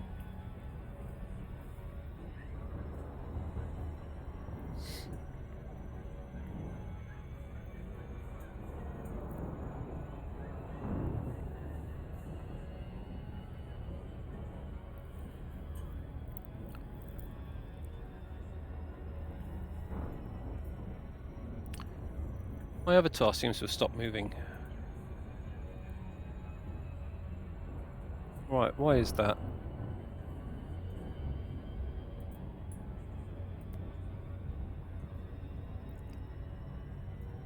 Right, okay, it's working again. I don't know what that was.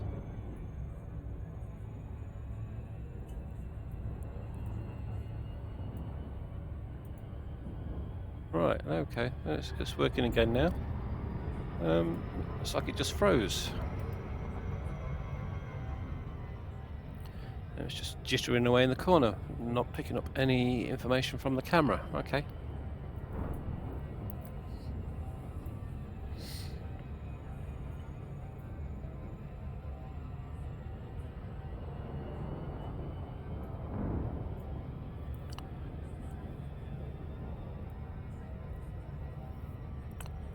Right, so again, we're heading towards the planets.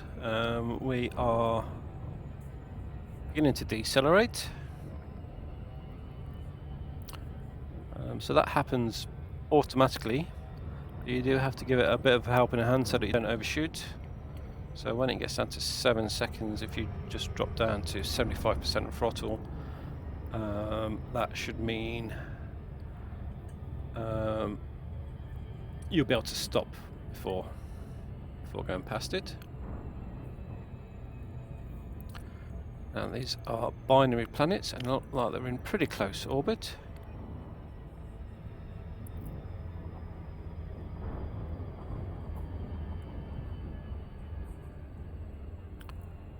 Right, so it looks like I've got the furthest one selected, so yeah, let's just go to that one so we know which one we've done. Working out. Yeah, so you should be able to see one of those planets from the other, but they're not going to be huge on the horizon. Like some systems have got really close moons.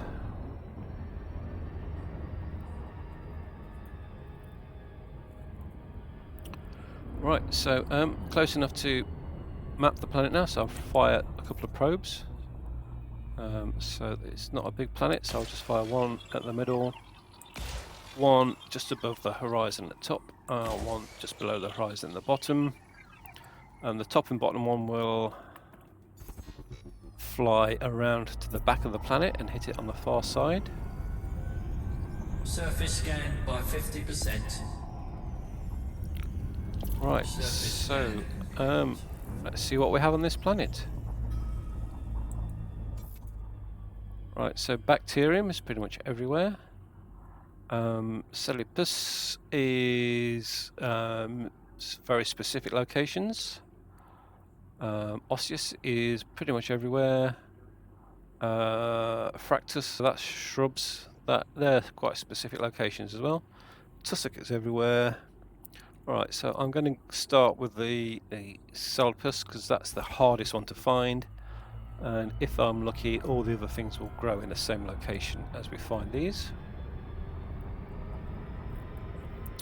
So I think this is also the actual thing that we came to this planet to view.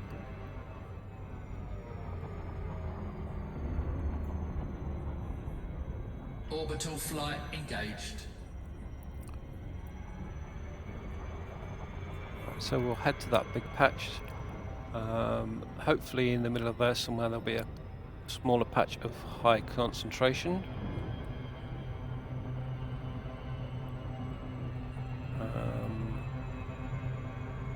Which I am not seeing yet.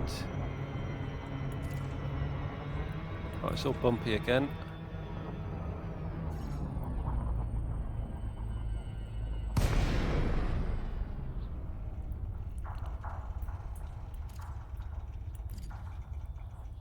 Right.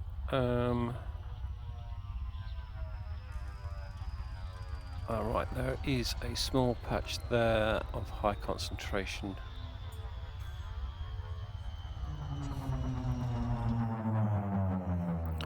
Whether we can land there or not, this is very spiky looking ground.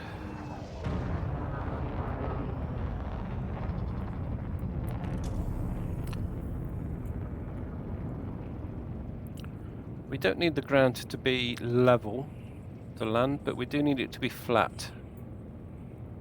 So we can land on the side of a hill so long as it's all even.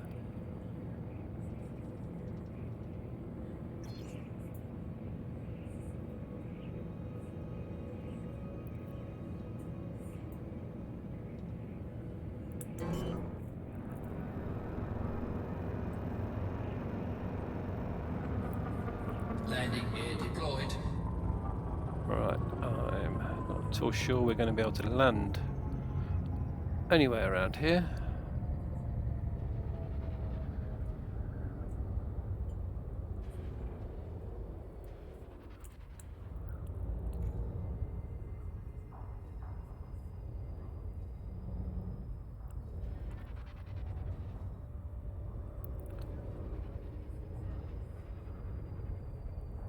Right.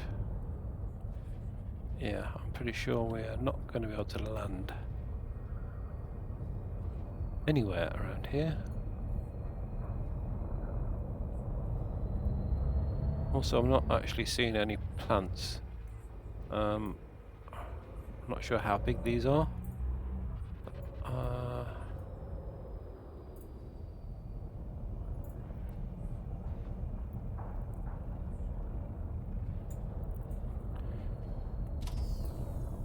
Turn off night vision. So they're all rocks.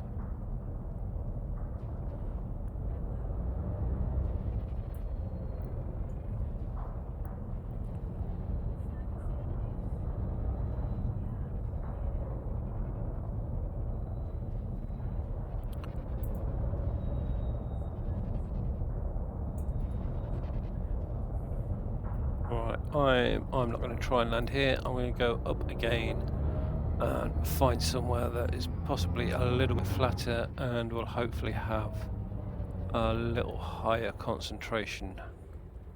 Because even though this is a high concentration area, I'm not seeing any signs of life at all. What's our altitude? 200 meters. Oh no, there's life there. Yeah, it's these round dots here, I think.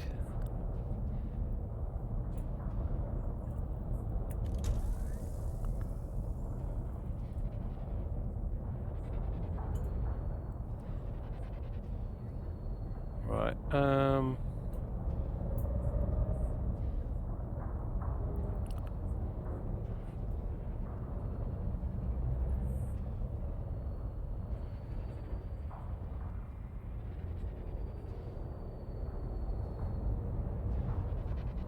yeah. For us to land, we need to get that circle underneath the ship on the radar to turn blue. That indicates we've got flat or level flat land underneath us. Yeah, not finding any of that.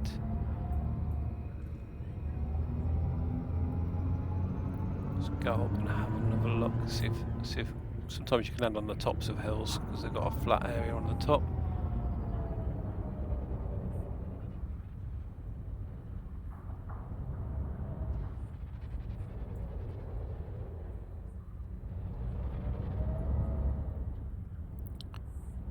Is that a flat region over there?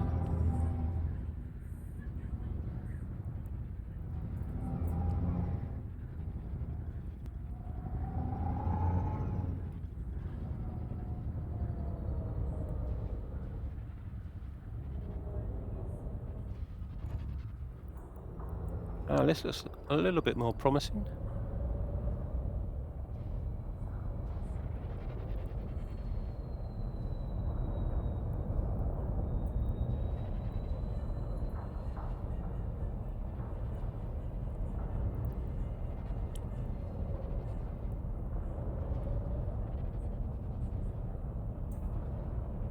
Yeah, no, I'm going to give up on that. Back into orbit, find a flatter location and try and land there.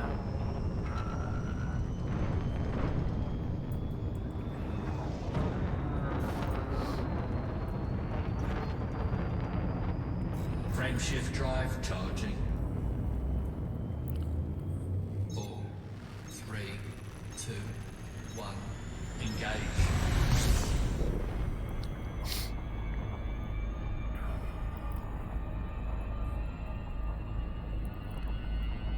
Right, so I need to go up above the DPR line.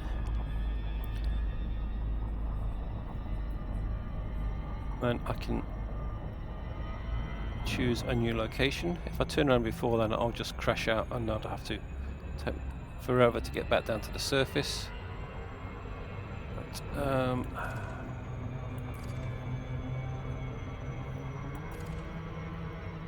right, so that is hopefully over there.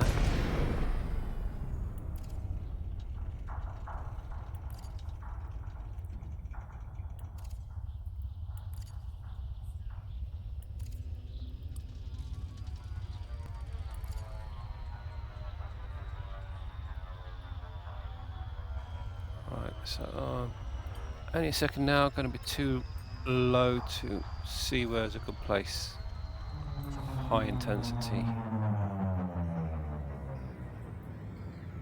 Right, so I should be able to land there, but it didn't look like that was very high intensity zone. So let's go over and let's have a land and see what we can find.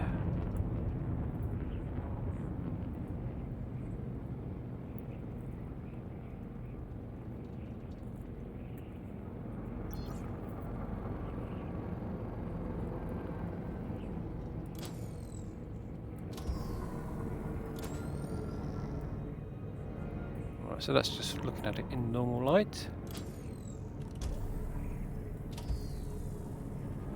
Ah, right, there's some life there, but again, that's not. Oh, don't know what that is. Right, let's land. See what that is.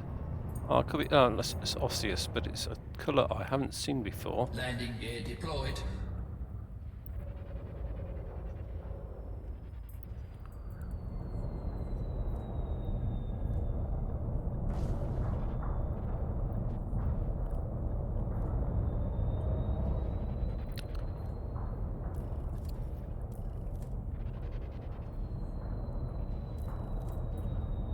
Again, osseous is normally quite hard to find, so the fact we can see so much of it is a good sign.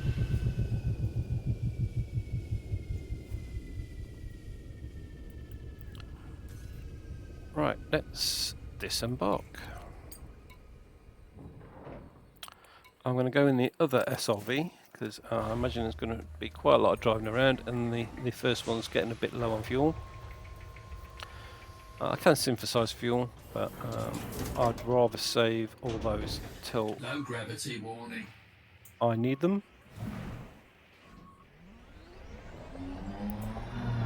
Right, so we have right, so that's tussock right in front of the ship. I will get that later. But what I saw over here were these giant mushrooms.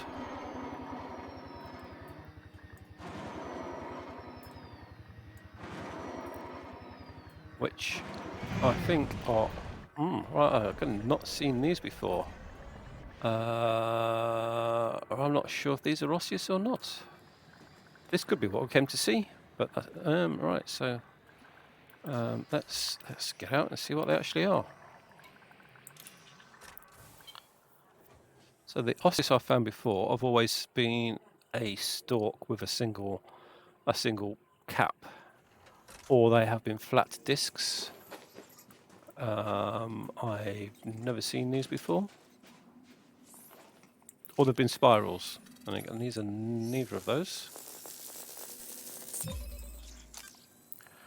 Right,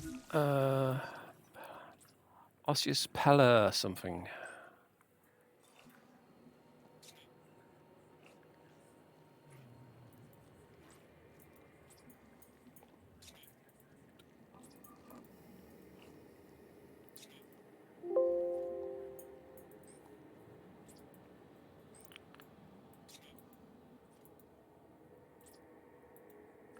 Right, so I'm just getting a log of this.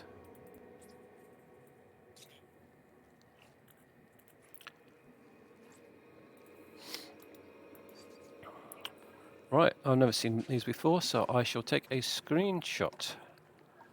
Can I get a screenshot?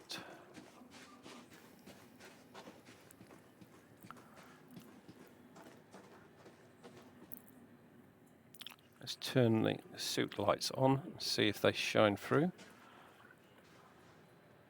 Some of the plants are translucent, and other ones aren't.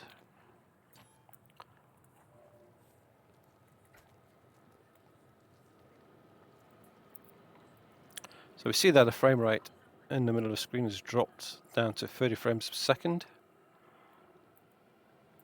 Again, that's a bit higher when I'm not streaming.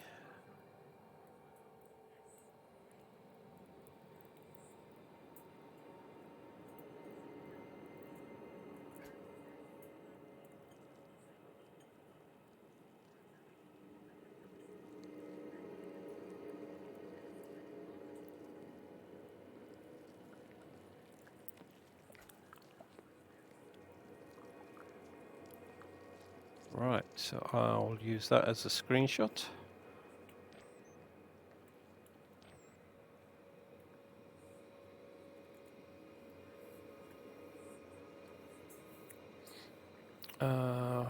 Where's my mouse gone?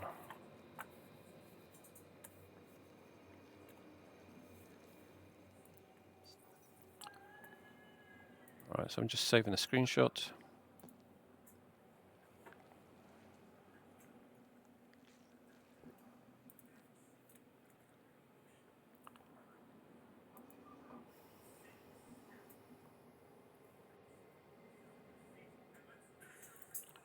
Alright, so what's the name of the planet we're on?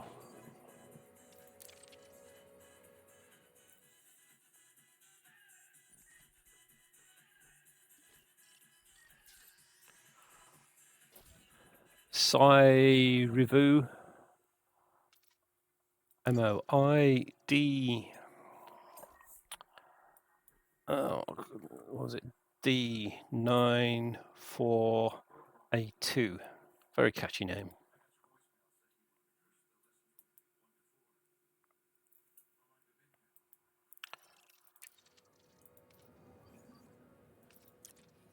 Right, okay, so that is one of those. We do have to go 800 meters to find another one. So we're in the purple SRV now. So I've got a black one and a purple one.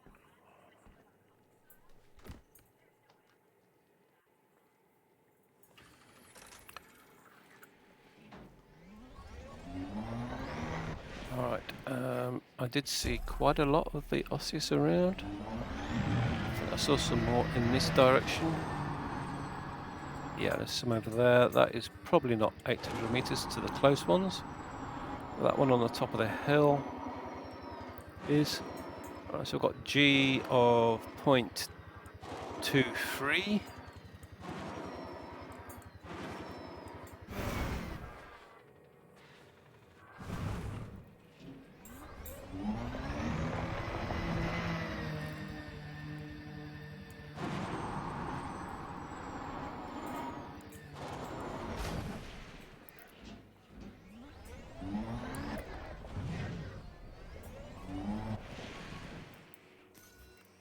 Alright, let's go out and scan these.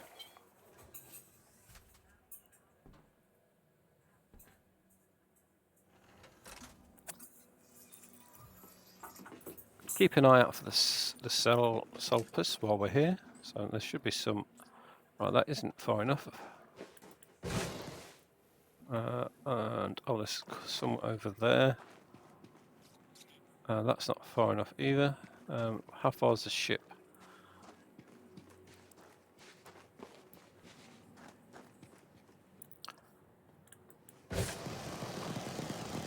Right, so there's plenty over there and over there.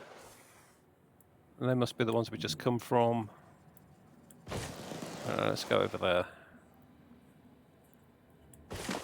Hopefully that won't make the ship take off. Ship takes off when you get 2.5 kilometers away from it.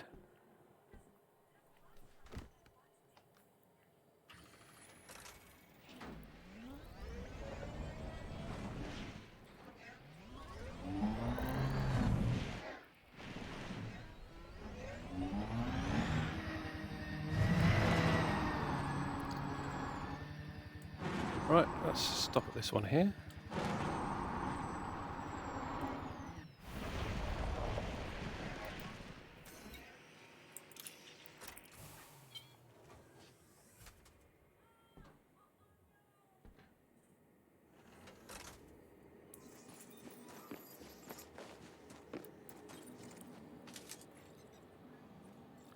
Oh, still not far enough away.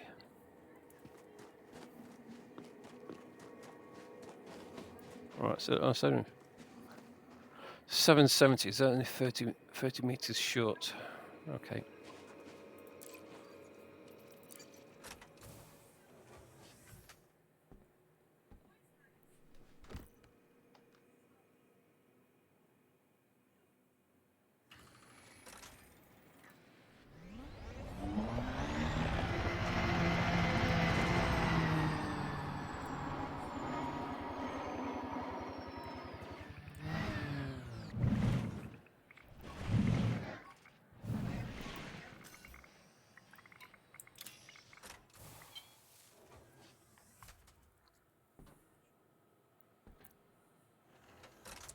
Right, scan this tree.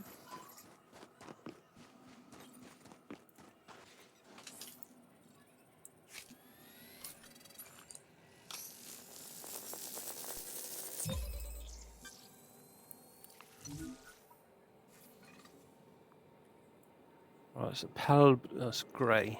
It didn't look very grey, it looks very pink.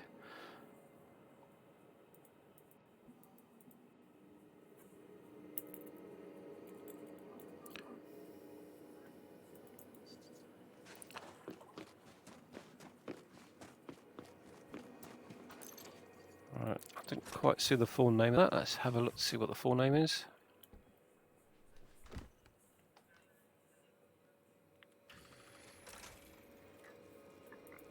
Right, so let's look at the codex, see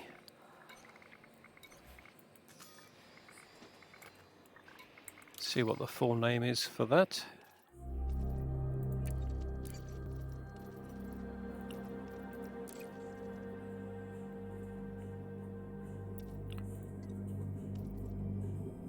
And where are we?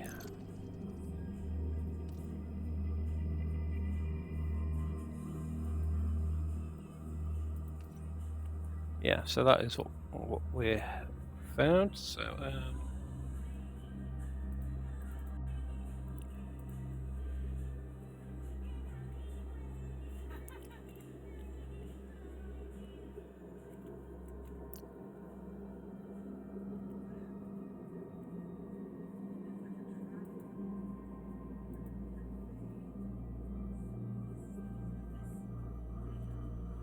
right, so found one of those, and the tussock. What was the full name for that tussock that we just found? So it was that one.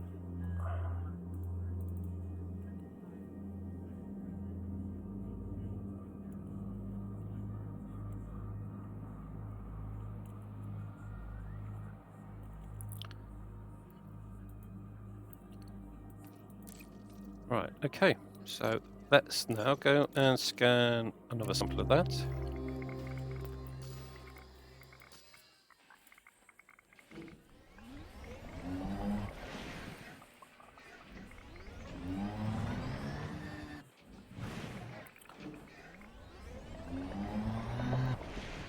Be aiming, heading in roughly that direction.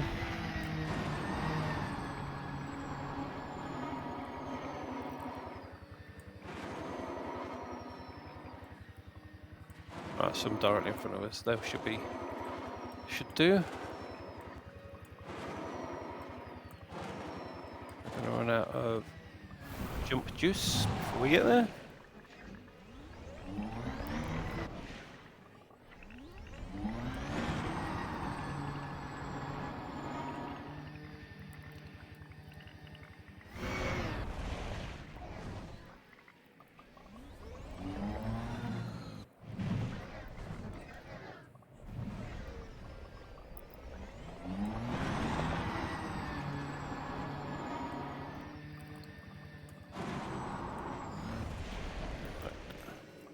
That should be far enough. Let's check.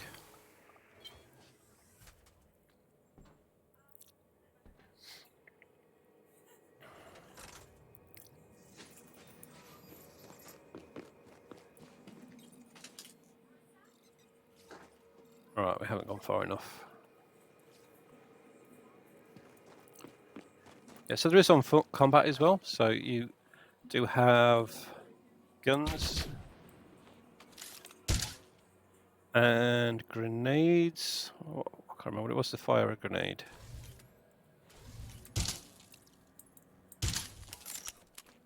Was it-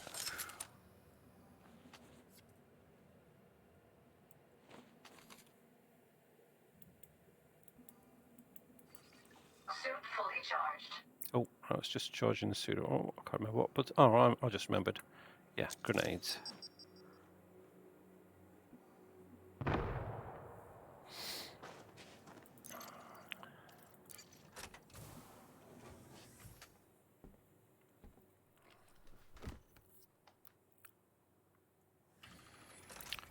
Alright, so just keep going in roughly the same direction. Probably more away from the ship. Find another giant pink mushroom.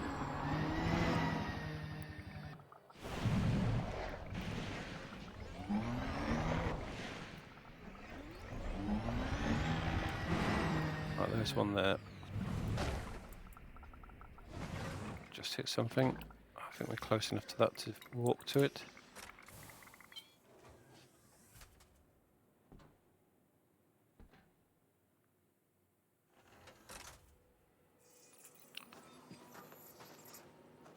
Where was it?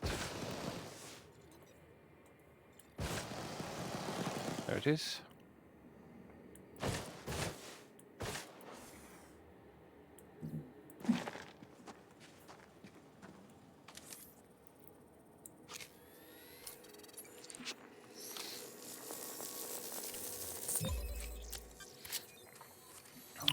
Right, so still no sign of Selpus.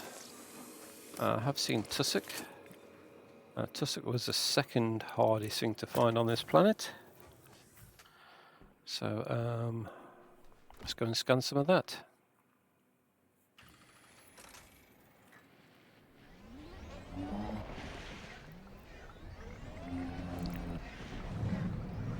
And that was in the flatter areas.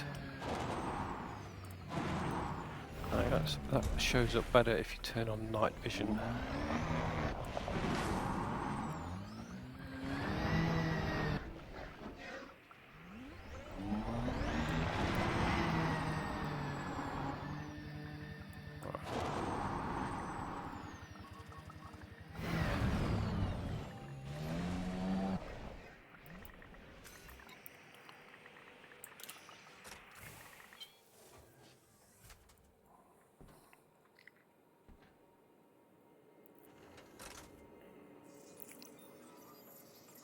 Right, so I'm not sure how long got left to stream. This looks like this. Oh, is it the same? It looks similar to the tussock we found on the last planet, but I think this is actually different.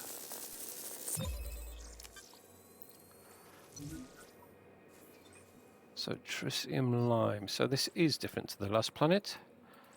I have found this before, but not in this colour.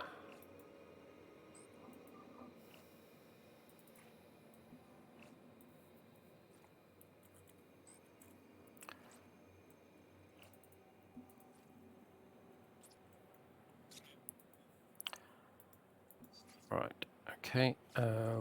So we only have to go 200 meters between samples for tussock, so it shouldn't be that hard to find more.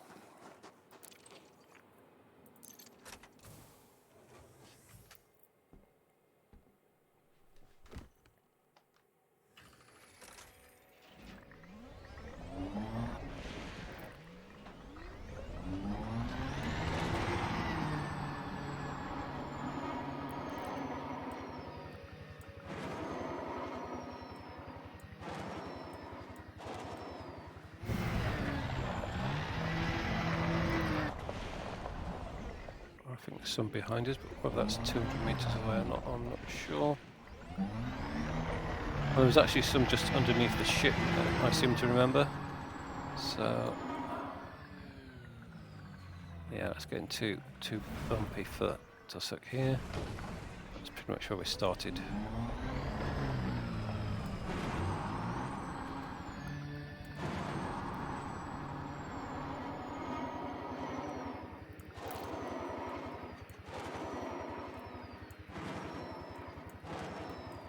Right, there's some there. So when you're out in the suit, it tells you how far you were from the last sample. I wish it would also do that when you're in the SRV.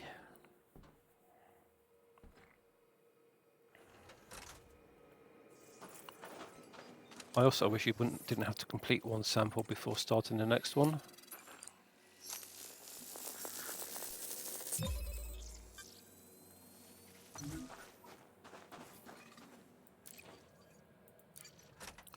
Right, so we'll find one more of those, then we'll take off again and have another go at finding some Selpus.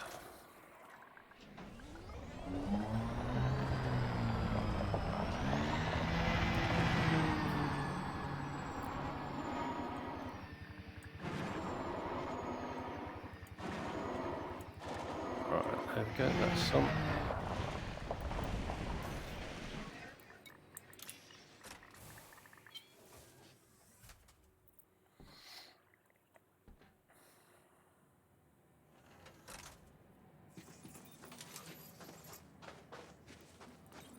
These look very similar to wheat.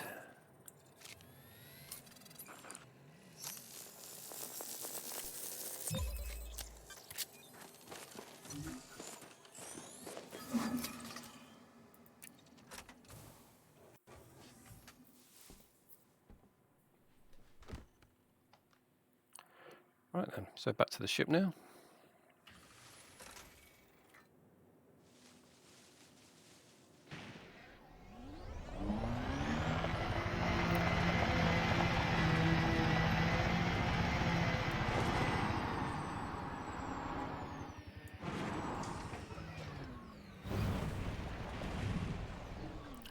Yeah, you can't actually fly when you're near the ship because it tucks away your thrusters in order so that you can dock.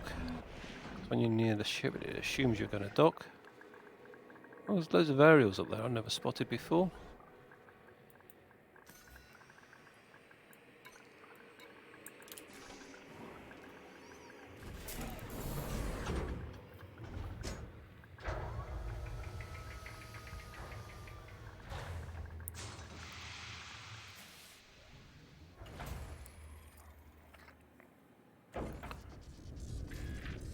Right, so third time lucky. Capacity exceeded. I'm fighting this Selpus. Right, so let's just have a...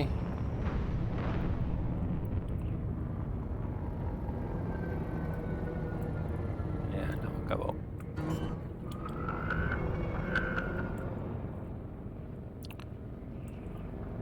Landing gear deployed. Cannot comply.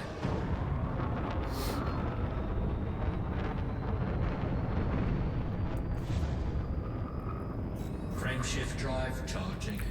Yeah, so the speed being displayed in the speed meter at the moment is in meters per second. 1. Engage.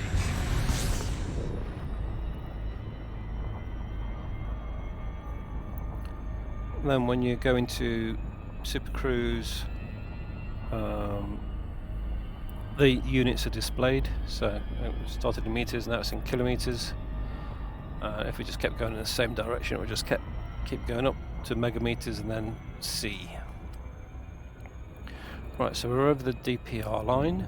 So the DPR line is a drop line where you drop out of Super Cruise when you're landing on a planet.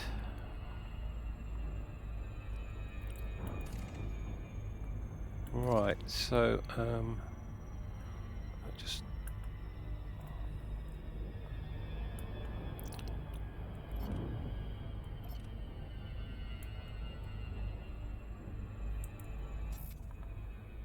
yeah, still set to Selpus. Right, so that looked considerably flatter down there.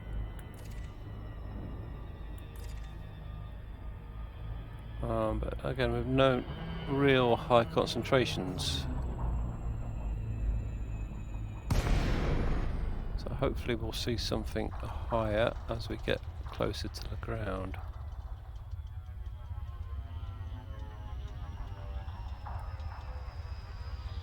Right, that there looks like the highest concentration.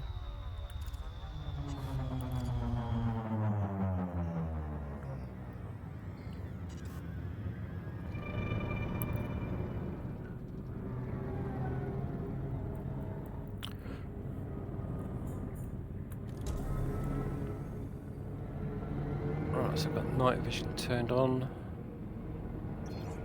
Hopefully we'll be able to see some before I land.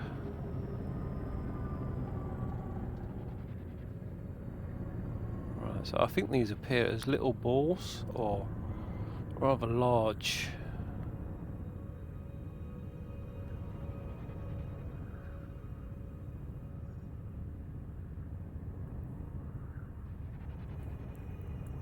Right, I think that could be some there directly in front of the ship. If I'm willing to give it a chance. Landing gear To deployed. land.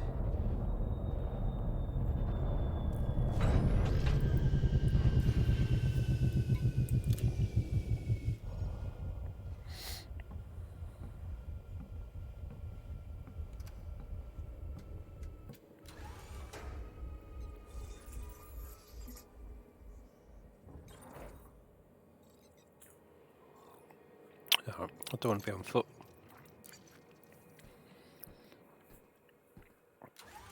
So get back in the ship and come out in a SRV. So SRV stands for Surface Reconnaissance Vehicle.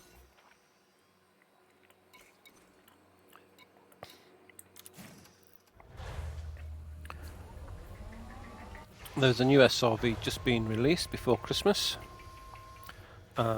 But as I'm on the far side of the galaxy, I've not been able to go anywhere to buy one.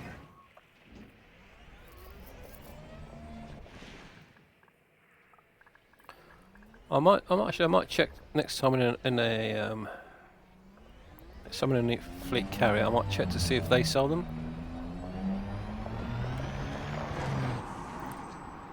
Right, so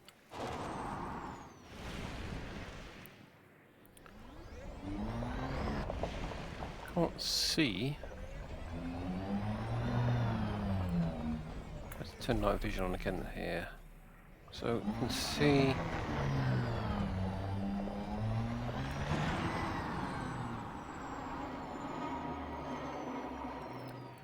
Plenty of osseous, which is quite unusual.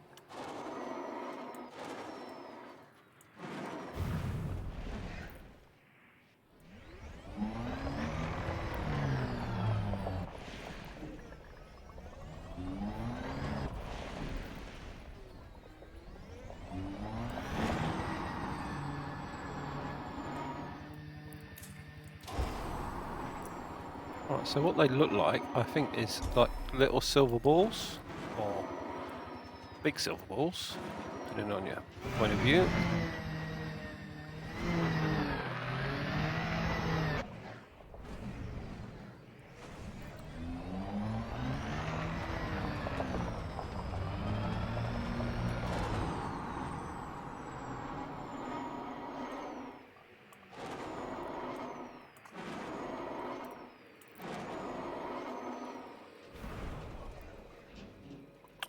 Some more tussock there.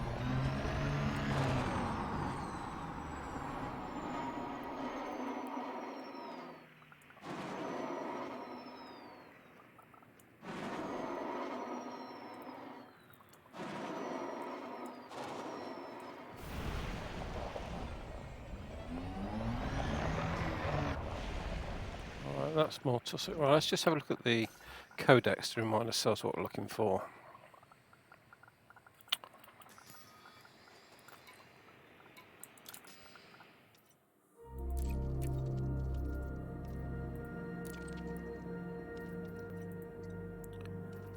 Right, so yeah, so it is the silver balls. So it's either those ones, or those ones.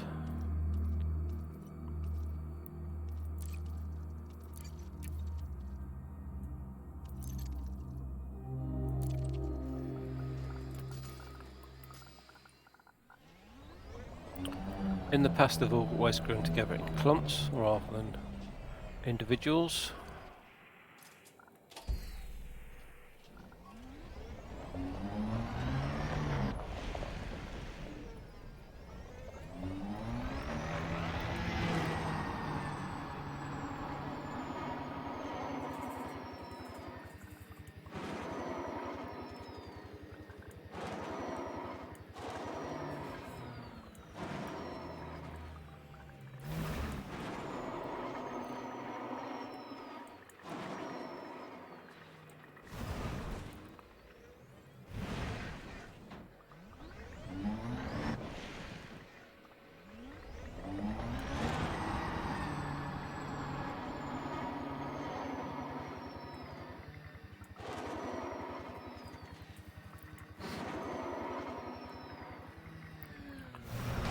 Yeah, so I've never really been able to find anything in Elite unless they have been in... unless I've been in a high concentration zone. So there may be occasionally one or two in the low concentration zones.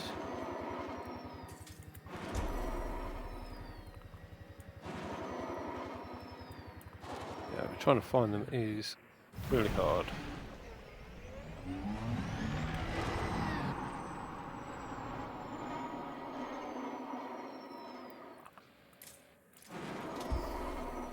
Ah, what's that? That's Tussock. Yeah, last time I found some of these, they were relatively easy to spot, even from a distance.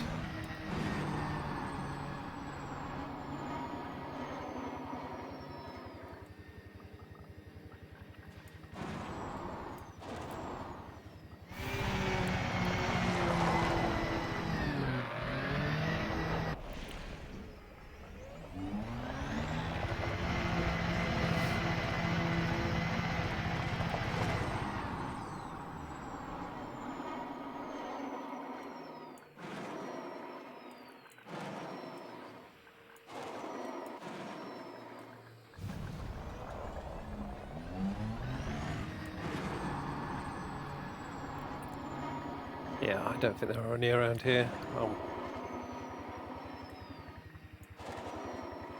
I can see a long way, and I would expect to be able to see them from quite a long way off.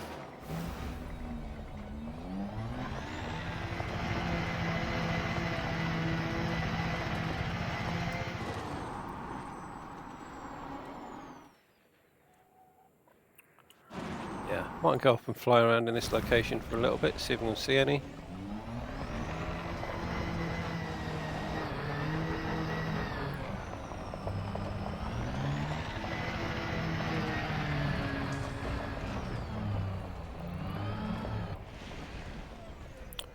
So to dock we need to get underneath that orange square.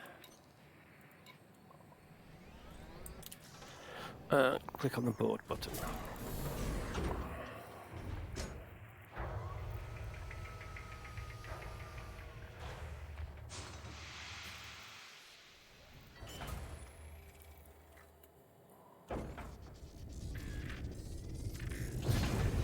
Power plant capacity exceeded.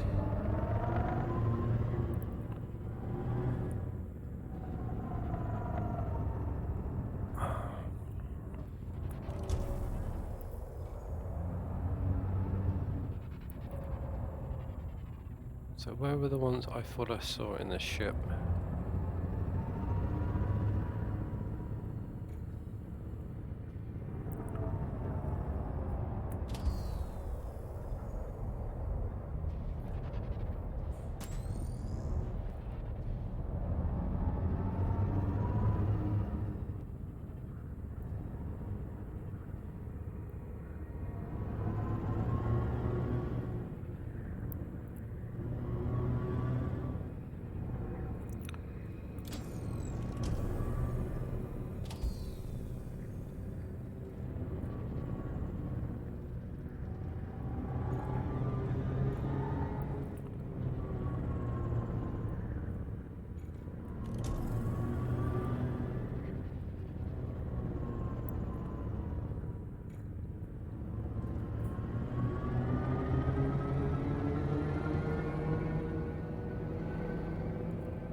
This just isn't a high enough concentration area for them.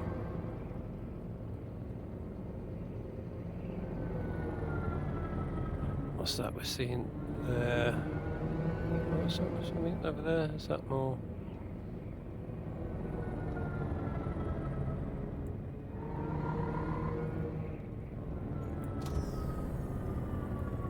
Oh, that's more osseous. Right, 4th time lucky. Landing Let's gear get some altitude retracted. so we can find a higher concentration zone.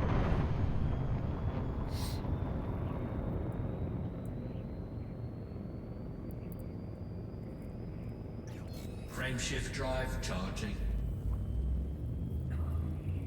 4, 3, 2, 1.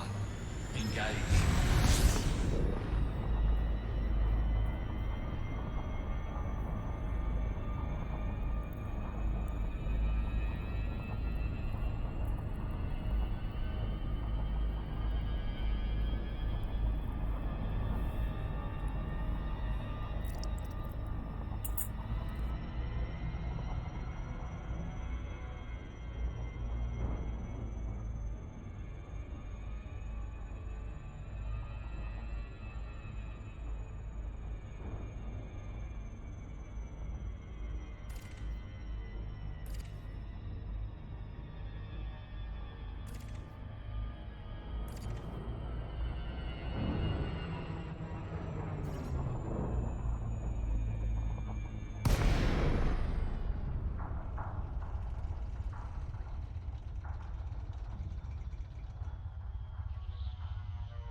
So it looked like there was a high concentration zone in that valley there.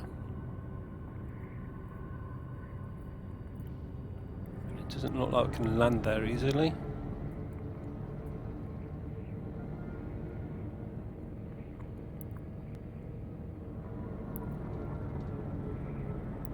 It'd be really useful if we could lay down markers or something so we could sort of get land on a flatter bit and drive up to it in an SRV.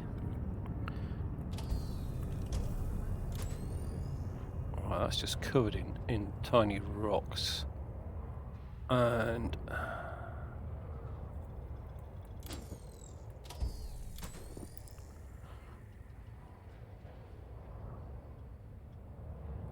yeah, there's no way we can land there. I can't even see any sign of plants. What's our altitude? 200 meters. We can go down a little bit further. So yeah, that's just boulders.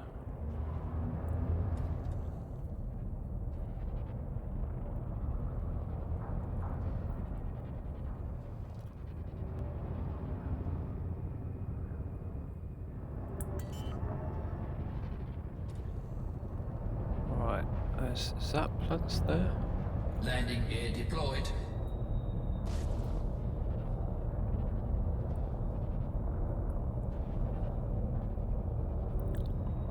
I just put the landing gear down.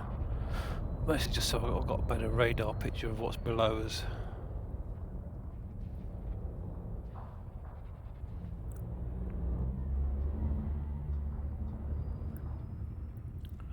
Right, so that is supposed to be a... Right, it looked like it was a high concentration zone.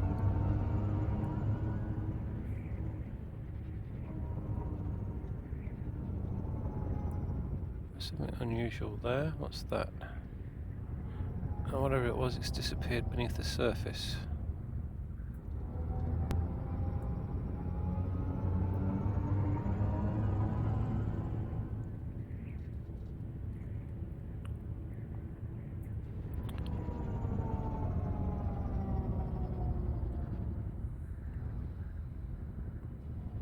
Oh, now that looks like somewhere we could possibly land.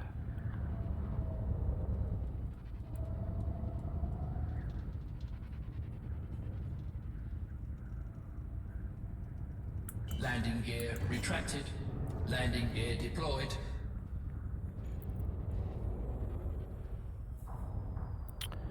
No.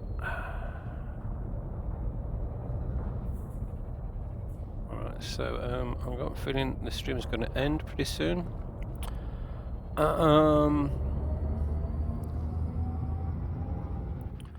not seeing any of the plants. Yeah, so what I'm going to do is I'm going to call that a day. Right, so thanks everybody for watching. You've been watching Commander Overseer's Tour of the Galaxy. And that's the end of today's stream. So thank you, goodbye. Our next stream will probably be Wednesday at around the same time. So that's 7 GMT. And hopefully I'll see you then.